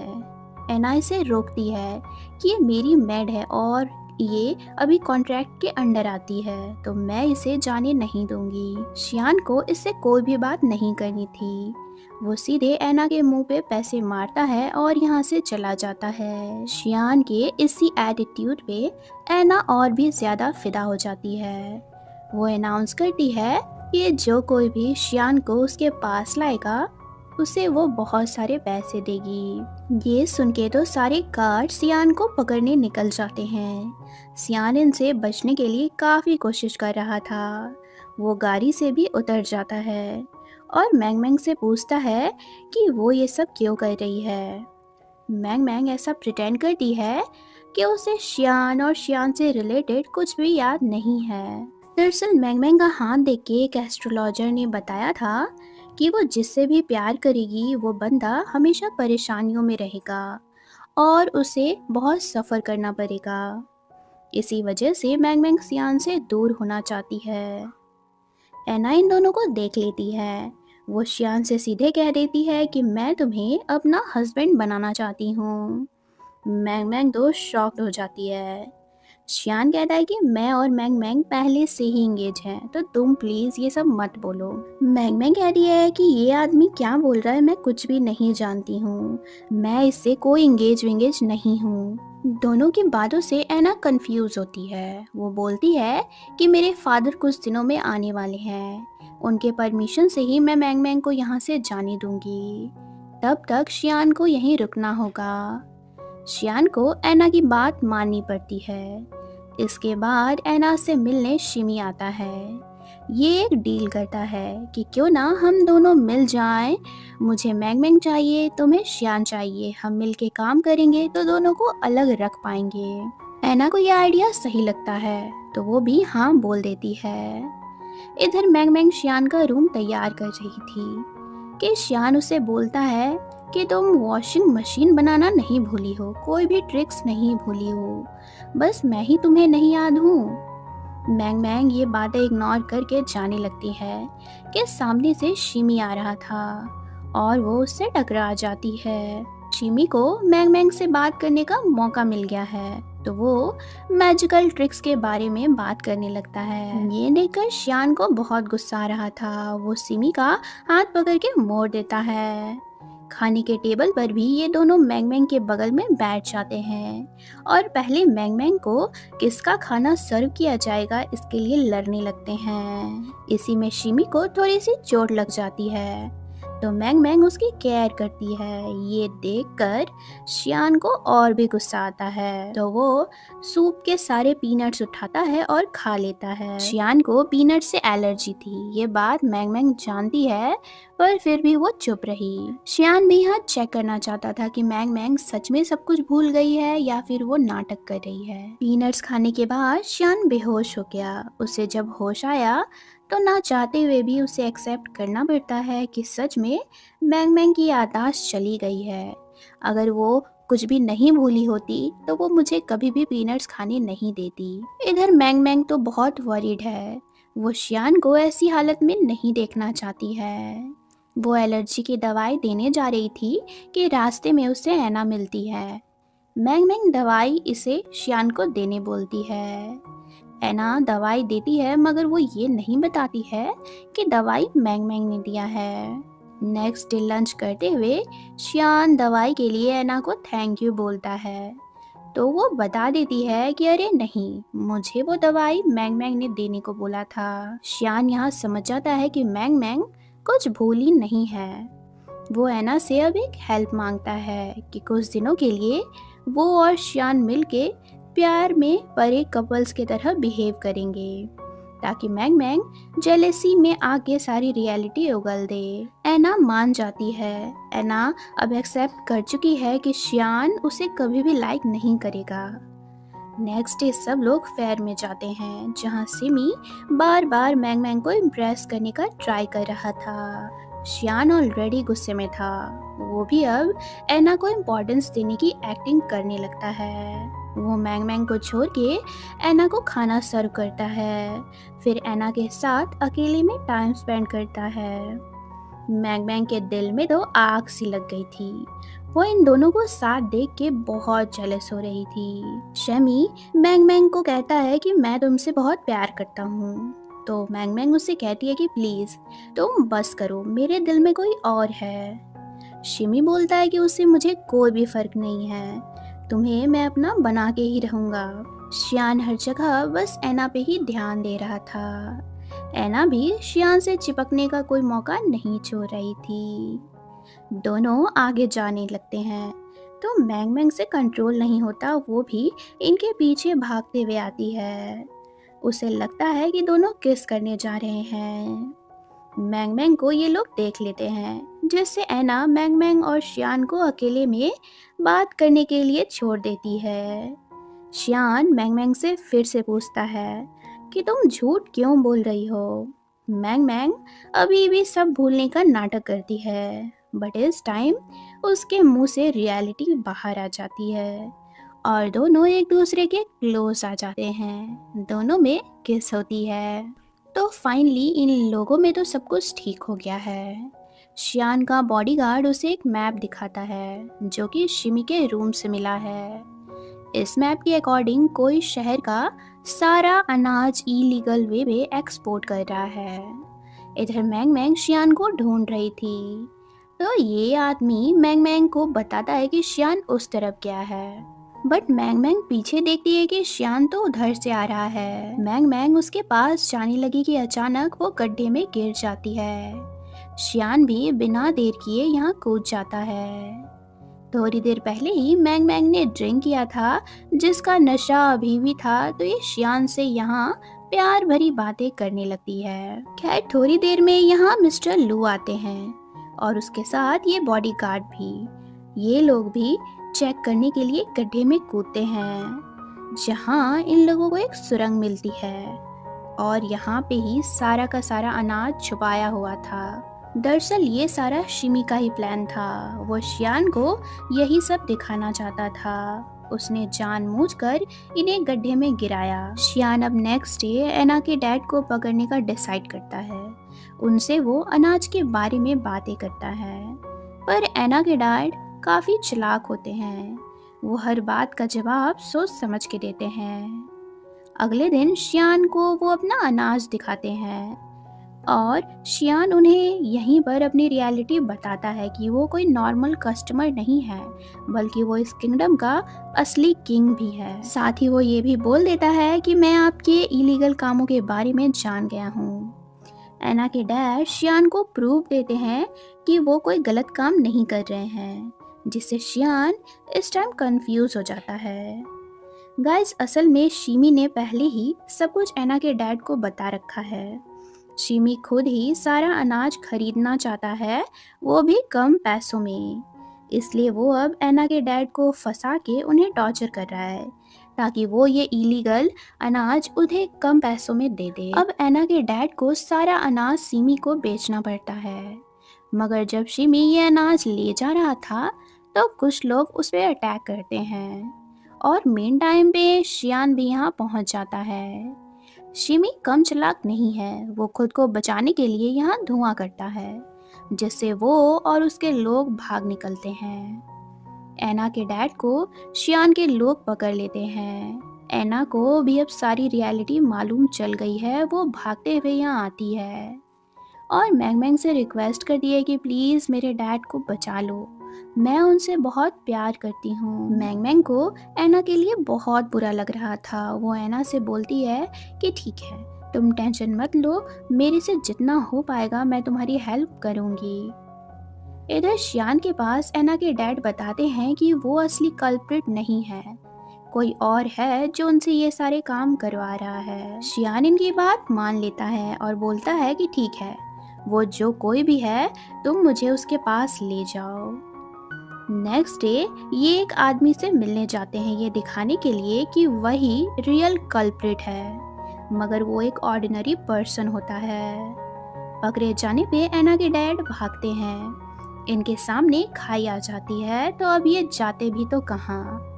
एना यहाँ आके इन्हें रिक्वेस्ट करती है कि प्लीज़ आप सरेंडर कर दें। ये उसकी बात मान लेते हैं और आगे बढ़ रहे थे कि अचानक एक गार्ड तीर चला देता है, जिससे ये गिर जाते हैं। इस गार्ड ने बिना ऑर्डर के तीर चलाया था, मतलब इसे किसी और ने भेजा था। इन सब के बीच वॉन को एक गुंडा किडनैप करके ले जाता है, जिससे हॉकिंस इधर बहुत ही परेशान हो गया है। वो वॉन को ढूंढने के लिए शहर से बाहर निकल जाता है।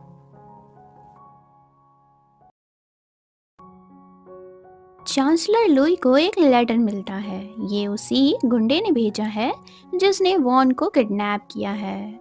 और यहाँ पे हमें मालूम चलता है कि ये गुंडा पहले चांसलर लुई का ही आदमी था। चांसलर लुई ने इसकी हेल्प नहीं की, इसलिए ये अब उनसे रिवेंज ले रहा है। चांसलर लुई वॉन के लिए ज़रा भी वरीड नहीं है। उन्हें किडनैपिंग से कुछ ज़्यादा फर्क नहीं पड़ा है, क्योंकि वॉन उनकी बेटी है, बट वो उनकी बात नहीं मानती है। उन्हें ऐसी बेटी नहीं चाहिए। अनाज को एक्सपोर्ट करने वाला मेन कल्प्रिट भी चांसलर लुई होते हैं। इन्हें अब डर लग रहा है कि कहीं इनका सीक्रेट बाहर नहीं आ जाए। इधर इस गुंडे को तीर लग गई थी, तो वॉन इसकी हालत देखते हुए एक ऐसी दवाई बताती है जिसे लगाने से घाव तुरंत ही ठीक हो जाएगा। हॉकिंस वॉन को ढूंढते हुए यहाँ पहुँच गया है। गुंडे के आदमी बाहर इसके लिए दवाई लाने आए हैं। हॉकिंस इनकी बातों को सुनता है और समझ जाता है कि ज़रूर वॉन इनके ही पास है। वो खुद डॉक्टर के गेटअप में गुंडे को दवाई देने जाता है। यहाँ वॉन उसे देखते ही पहचान लेती है कि ये तो उसका हॉकिंस है। ये गुंडा तो वॉन के साथ ही बदतमीजी करना शुरू कर देता है। इसे हॉकिंस पे शक होता है, तो ये इसे भी यहाँ बांध देता है। थोड़ी देर बाद वॉन को लगता है कि दवाई के वजह से गुंडा फाइनली बेहोश हो गया है। हॉकिंस ने पहले ही इसके दवाई में बेहोशी की गोलियां मिला दी थी। ये लोग यहाँ से भागने का प्लान करते हैं, पर तब तक ये गुंडा उठ जाता है। एना के डैड को मारने वाले भी चांसलर लुई ही हैं। इन्हें पहले से ही डर था कि एना के डैड सबको इनकी रियलिटी बता सकते हैं, इसलिए उनकी जान ली गई।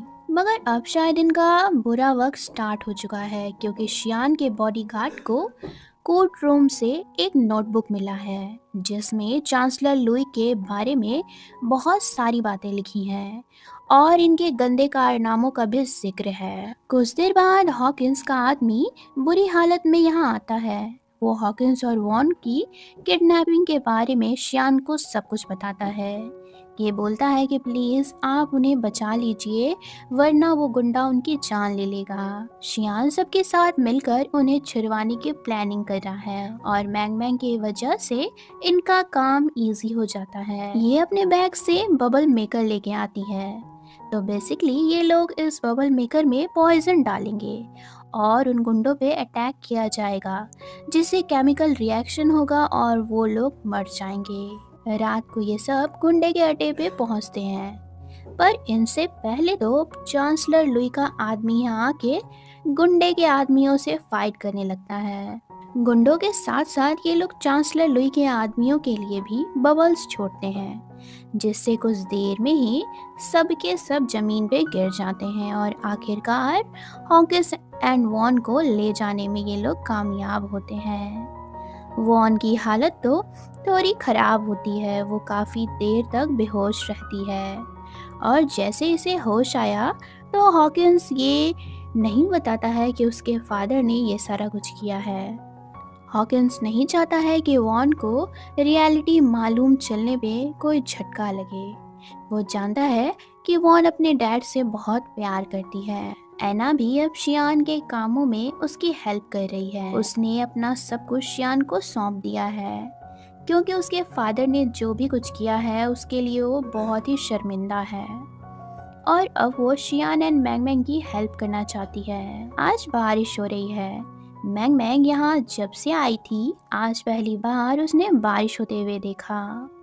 दोनों बहुत खुश होते हैं, मगर मैंग मैंग जब भी बारिश की बूंदों को टच करती तो वो इनविजिबल होने लगती थी। मैंग मैंग सोच में पड़ जाती है कि आखिर मेरे साथ ऐसा क्यों हो रहा है। मैंग मैंग एक बार फिर से मिस्टर ली से मिलने आती है। आज मिस्टर ली के साथ वो बहुत सारा टाइम स्पेंड करती है। वो इनके साथ ड्रामा देखने आती है, क्योंकि बचपन में वो अपने डैड के साथ ऐसे ही ड्रामा देखने जाया करती थी। मगर यहाँ इनके पीछे शियान और शिमी भी पहुंच जाते हैं। गाइस, सारी रियलिटी जानने के बाद शिमी और इनके बीच फ्रेंडशिप हो गई है। वैसे भी शिमी थोड़ा लालची है, पर दिल का बुरा नहीं है। तो अब शियान एंड शिमी मैंग मैंग को पका रहे होते हैं। ये भी इनसे पीछा छुड़वाने के लिए मिस्टर ली के पास जाती है कि फिर से कुछ लोग मैंग मैंग पे हमला करते हैं। मिस्टर ली मैंग मैंग को प्रोटेक्ट करने के लिए सामने आते हैं, जिसमें इनकी आज जान चली जाती है। इस दुनिया में भी मैंग मैंग ने उन्हें खो दिया, जिससे वो पूरी तरह से टूट गई थी। खैर, अब शियान मैंग मैंग को खुश करने के लिए तरह तरह की हरकतें करता है, जिससे वो थोड़े दिनों के बाद हंसती है। नेक्स्ट डे चांसलर लुई महारानी के पास आते हैं और उन्हें गुस्से में सीधे सीधे कहने लगते हैं कि शियान को वो अब महल आने नहीं देंगे। महारानी बहुत रोने लगती है कि प्लीज़ आप उसे माफ़ कर दीजिए, वो बच्चा है और अब से वो आपकी हर बात मानेगा। ये कन्वर्सेशन बाहर से चोवांग सुन लेती है। चांसलर लुई अपने आदमियों को ऑर्डर दे देते हैं कि चोवांग ने सारी बात सुन ली है, तो तुम उसे जान से मार डालो। चोवांग भागने की बहुत कोशिशें करती है, लेकिन इनके हाथ से बच निकलना पॉसिबल नहीं था। शियान और मैंग मैंग फिलहाल बाहर घूमने आए हैं। मैंग मैंग के बैग से एक छोटा सा लेटर मिलता है, जो चोरी से इसकी मॉम ने इसके बैग में रखा था। मैंग मैंग अपने मॉम से इतनी नाराज थी कि आज तक उसने इस लेटर को कभी पढ़ा ही नहीं। मगर शियान आज इस लेटर को पढ़ता है और लेटर की बातों को सुन के मैंग मैंग बहुत इमोशनल हो जाती है, क्योंकि इसकी मॉम ने लिखा है कि वो हमेशा से अपनी बेटी को बहुत प्यार करती है। मैंग मैंग अब क्या करेगी, उसे अपनी मॉम की भी बहुत याद आ रही थी, बट वो शियान को भी यहाँ छोड़ के नहीं जा सकती है। चांसलर लुई को शियान के सीक्रेट रूम के बारे में भी आज ये गार्ड आके बता देता है। वो गार्ड्स को ऑर्डर देते हैं कि शियान को तुम ढूंढो और उसे भी जान से मार डालो। रात में चांसलर लुई के आदमी शियान को मारने आते हैं। शियान जैसे तैसे अकेले ही इन लोगों को हैंडल करता है। वो मैंग मैंग को तो बचा लेता है, पर इसकी खुद की हालत बहुत बिगड़ जाती है। मैंग मैंग इसे किसी तरह से बचाते हुए जंगल के रास्ते ले आती है। कुछ दूर चलने के बाद यहाँ इसे गेस्ट हाउस मिलता है, जिसमें इस वक्त कोई भी नहीं था। मैंग मैंग शियान के घाव पे दवाई लगाती है। फिर ये लोग बहुत मुश्किल से इस रात को काटते हैं। सुबह होते ही मैंग मैंग देखती है कि घाव बढ़ता जा रहा है, इसलिए वो दवाई लाने शहर की ओर भागती है। अपने सामने वो पहले महल के गार्ड्स को देखती है। वो खुश हो जाती है कि फाइनली ये लोग मेरी हेल्प करेंगे और शियान बच जाएगा। ये उनसे हेल्प लेने के लिए आगे बढ़ ही रही होती है कि शिमी आके इसे रोकता है। वो बताता है कि तुम्हें और शियान को मारने का ऑर्डर दिया गया है। तुम लोगों को जो भी ढूंढेगा उसके लिए बहुत बड़ी रकम रखी गई है। शिमी अब आता है और शियान की हेल्प करता है, जिससे शियान बहुत ही जल्दी रिकवर हो गया। इधर चांसलर लुई का जुल्म तो बढ़ता जा रहा है। वो आज अपनी बेटी को ही बंदी बना के काल कोठरी में डाल देते हैं। उनका एक आदमी हॉकिंस के पास आता है।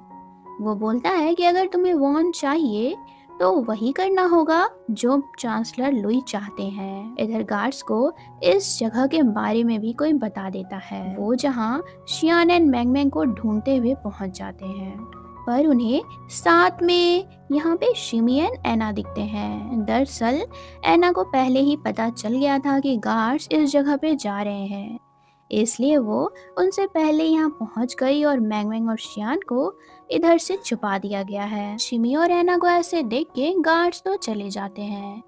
फिर यहाँ मिस्टर लू एंड शियान का बॉडीगार्ड आता है। ये हॉकिंस का मैसेज लाए हैं।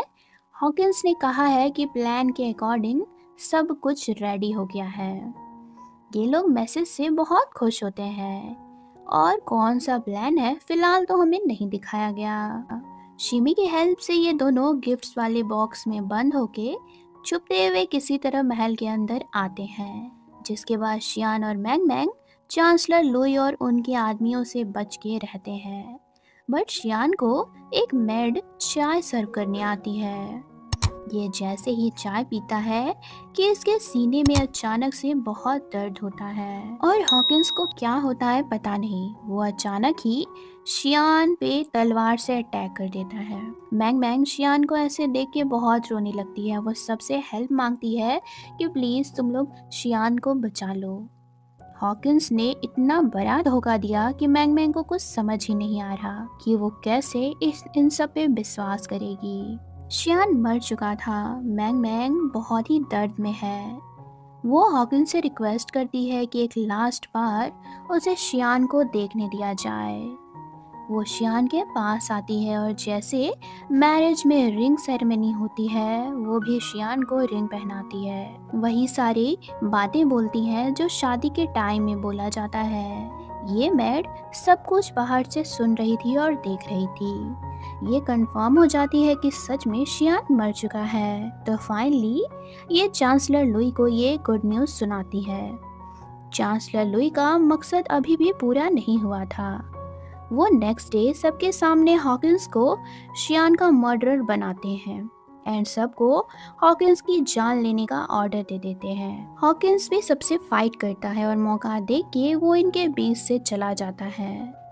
दूसरे सीन में दिखाया जाता है कि शियान मरा नहीं है, ये सब नाटक था जो चांसलर लुई को यकीन दिलवाने के लिए इन्होंने पहले से ही प्लान करके रखा था। चांसलर लुई ने हॉकिंस से शियान की जान लेने को कहा था। अगर वो ऐसा नहीं करेगा तो वो वॉन को फ्री नहीं करेंगे, पर इतना करने पर भी वो वॉन को नहीं छोड़ते हैं। चांसलर लुई अब शियान की डेड बॉडी जलाने वाली रिचुअल शुरू करते हैं।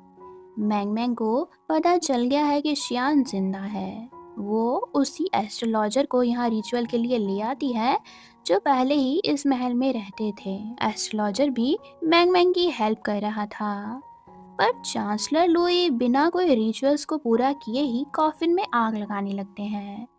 मैंगमैंग के पास अब कोई रास्ता नहीं होता है।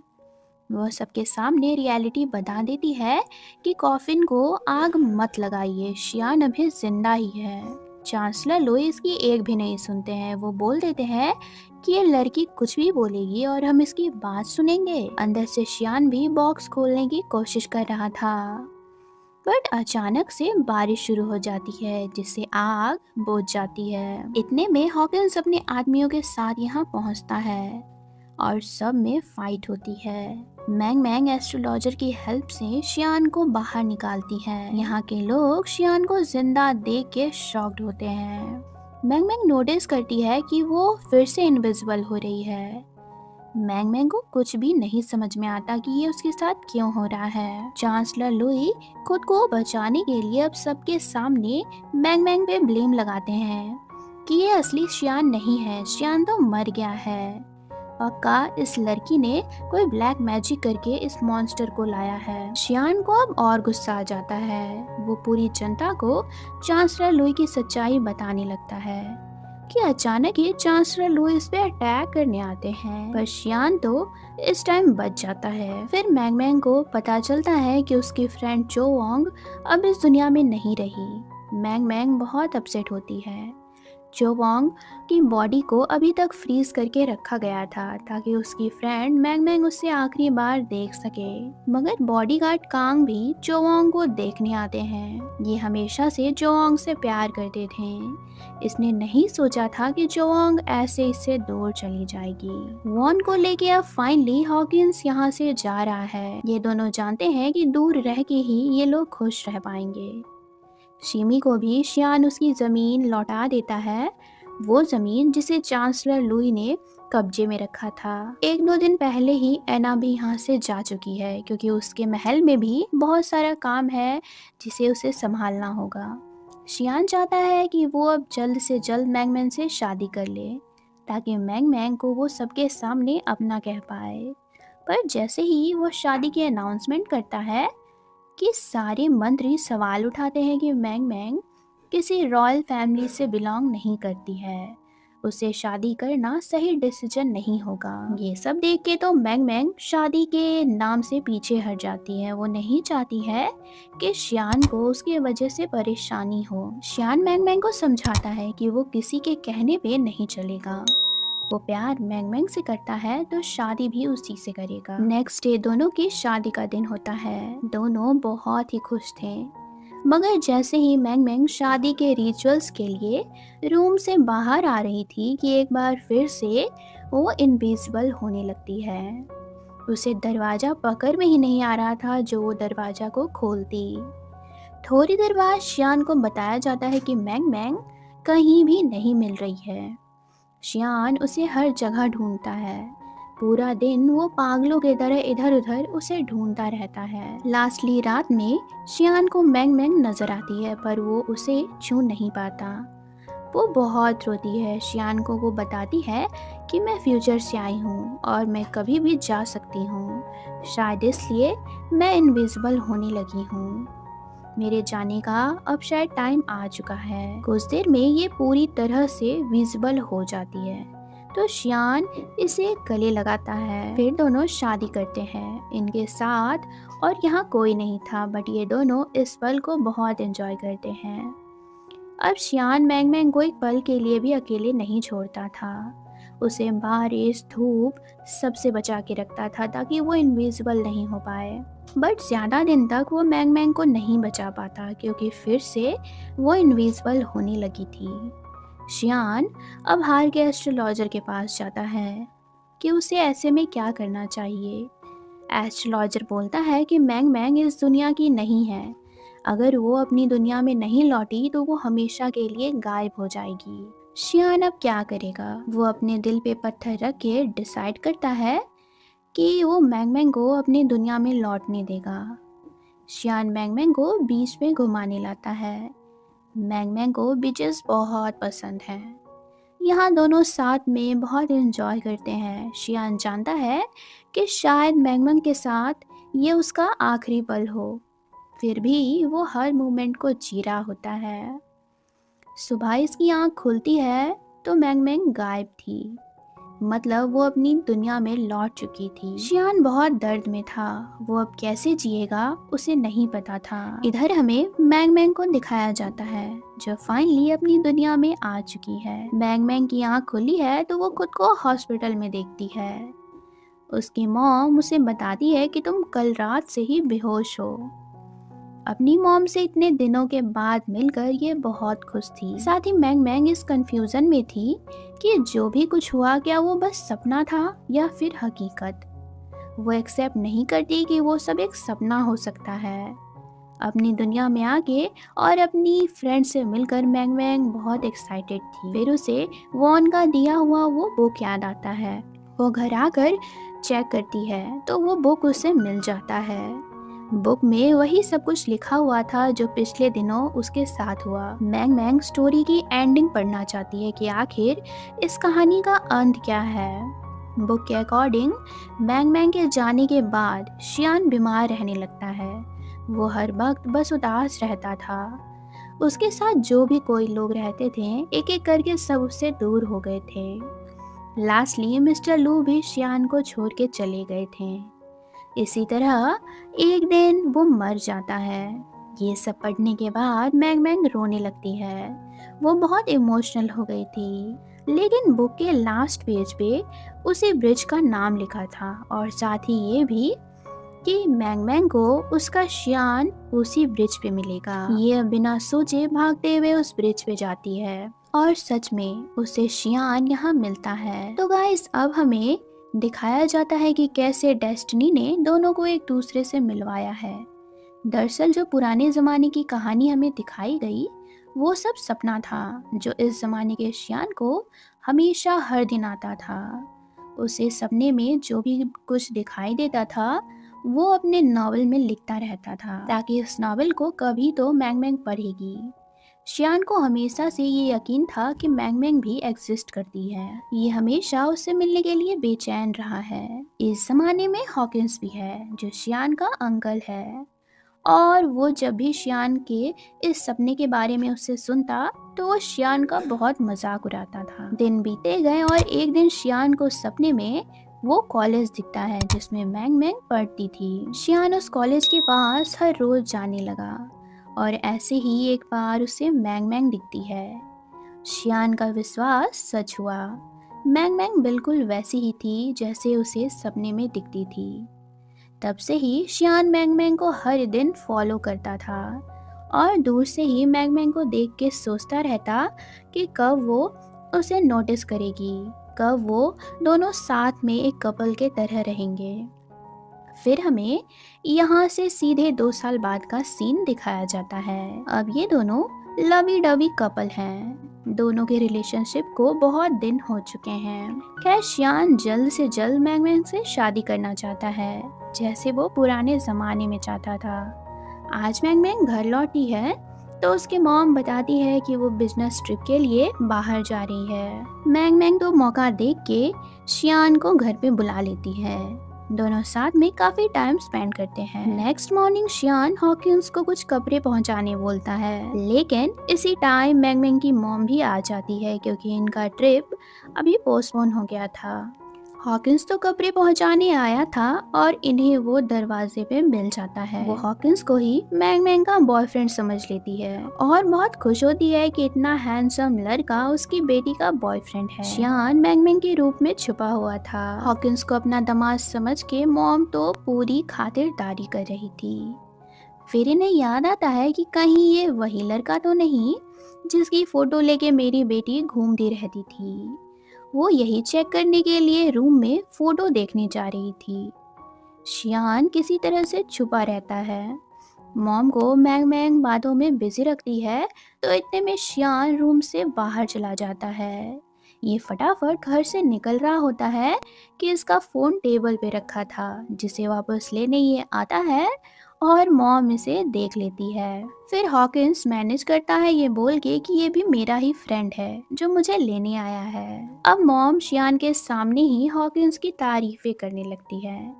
शियान कब से सुने जा रहा था, उससे जेलसी हो रही थी, तो वो मॉम से कह देता है कि आपकी बेटी का बॉयफ्रेंड ये नहीं, मैं हूँ। मैंग मैंग भी डरते हुए उसके और शियान के बारे में पूरी बात बता देती है। बट मॉम ओपन माइंडेड थी। वो गुस्सा होने के बजाय हंसने लगती है और दोनों के रिलेशनशिप को एक्सेप्ट करती है। इसके बाद वो दोनों को रूम में अकेला छोड़ देती है और ये दोनों तो रोमांस करने में बिजी होते हैं कि मॉम आके इन्हें देख लेती है और इनकी टांग भी खींचती है ये बोल के कि पहले डोर तो लॉक कर लो। ड्रामा के लास्ट सीन में हमें पुराने जमाने के सारे लोगों को एक साथ दिखाया जाता है। ये सब लोग शियान और मैंग मैंग के करीबी लोग हैं। मैंग मैंग सबको एक साथ देख के बहुत सुकून फील करती है क्योंकि पिछले ज़माने में वो इन सबको एक एक करके खो चुकी थी। यहाँ पे हम वॉन, हॉकिंस, एना, शिमी तो वीडियो कॉल पर होता है। मिस्टर लू शियान का बॉडीगार्ड और चोवोंग को सबको साथ में खुश देखते हैं। तो इस ड्रामा की एंडिंग यहाँ होती है। तो गाइस आप कमेंट करके बता सकते हैं कि आप लोगों को ड्रामा कैसा लगा। और शियान और मैंग मैंग इसके बाद हैप्पीली अपनी लाइफ को जीने लगते हैं। Thanks for watching.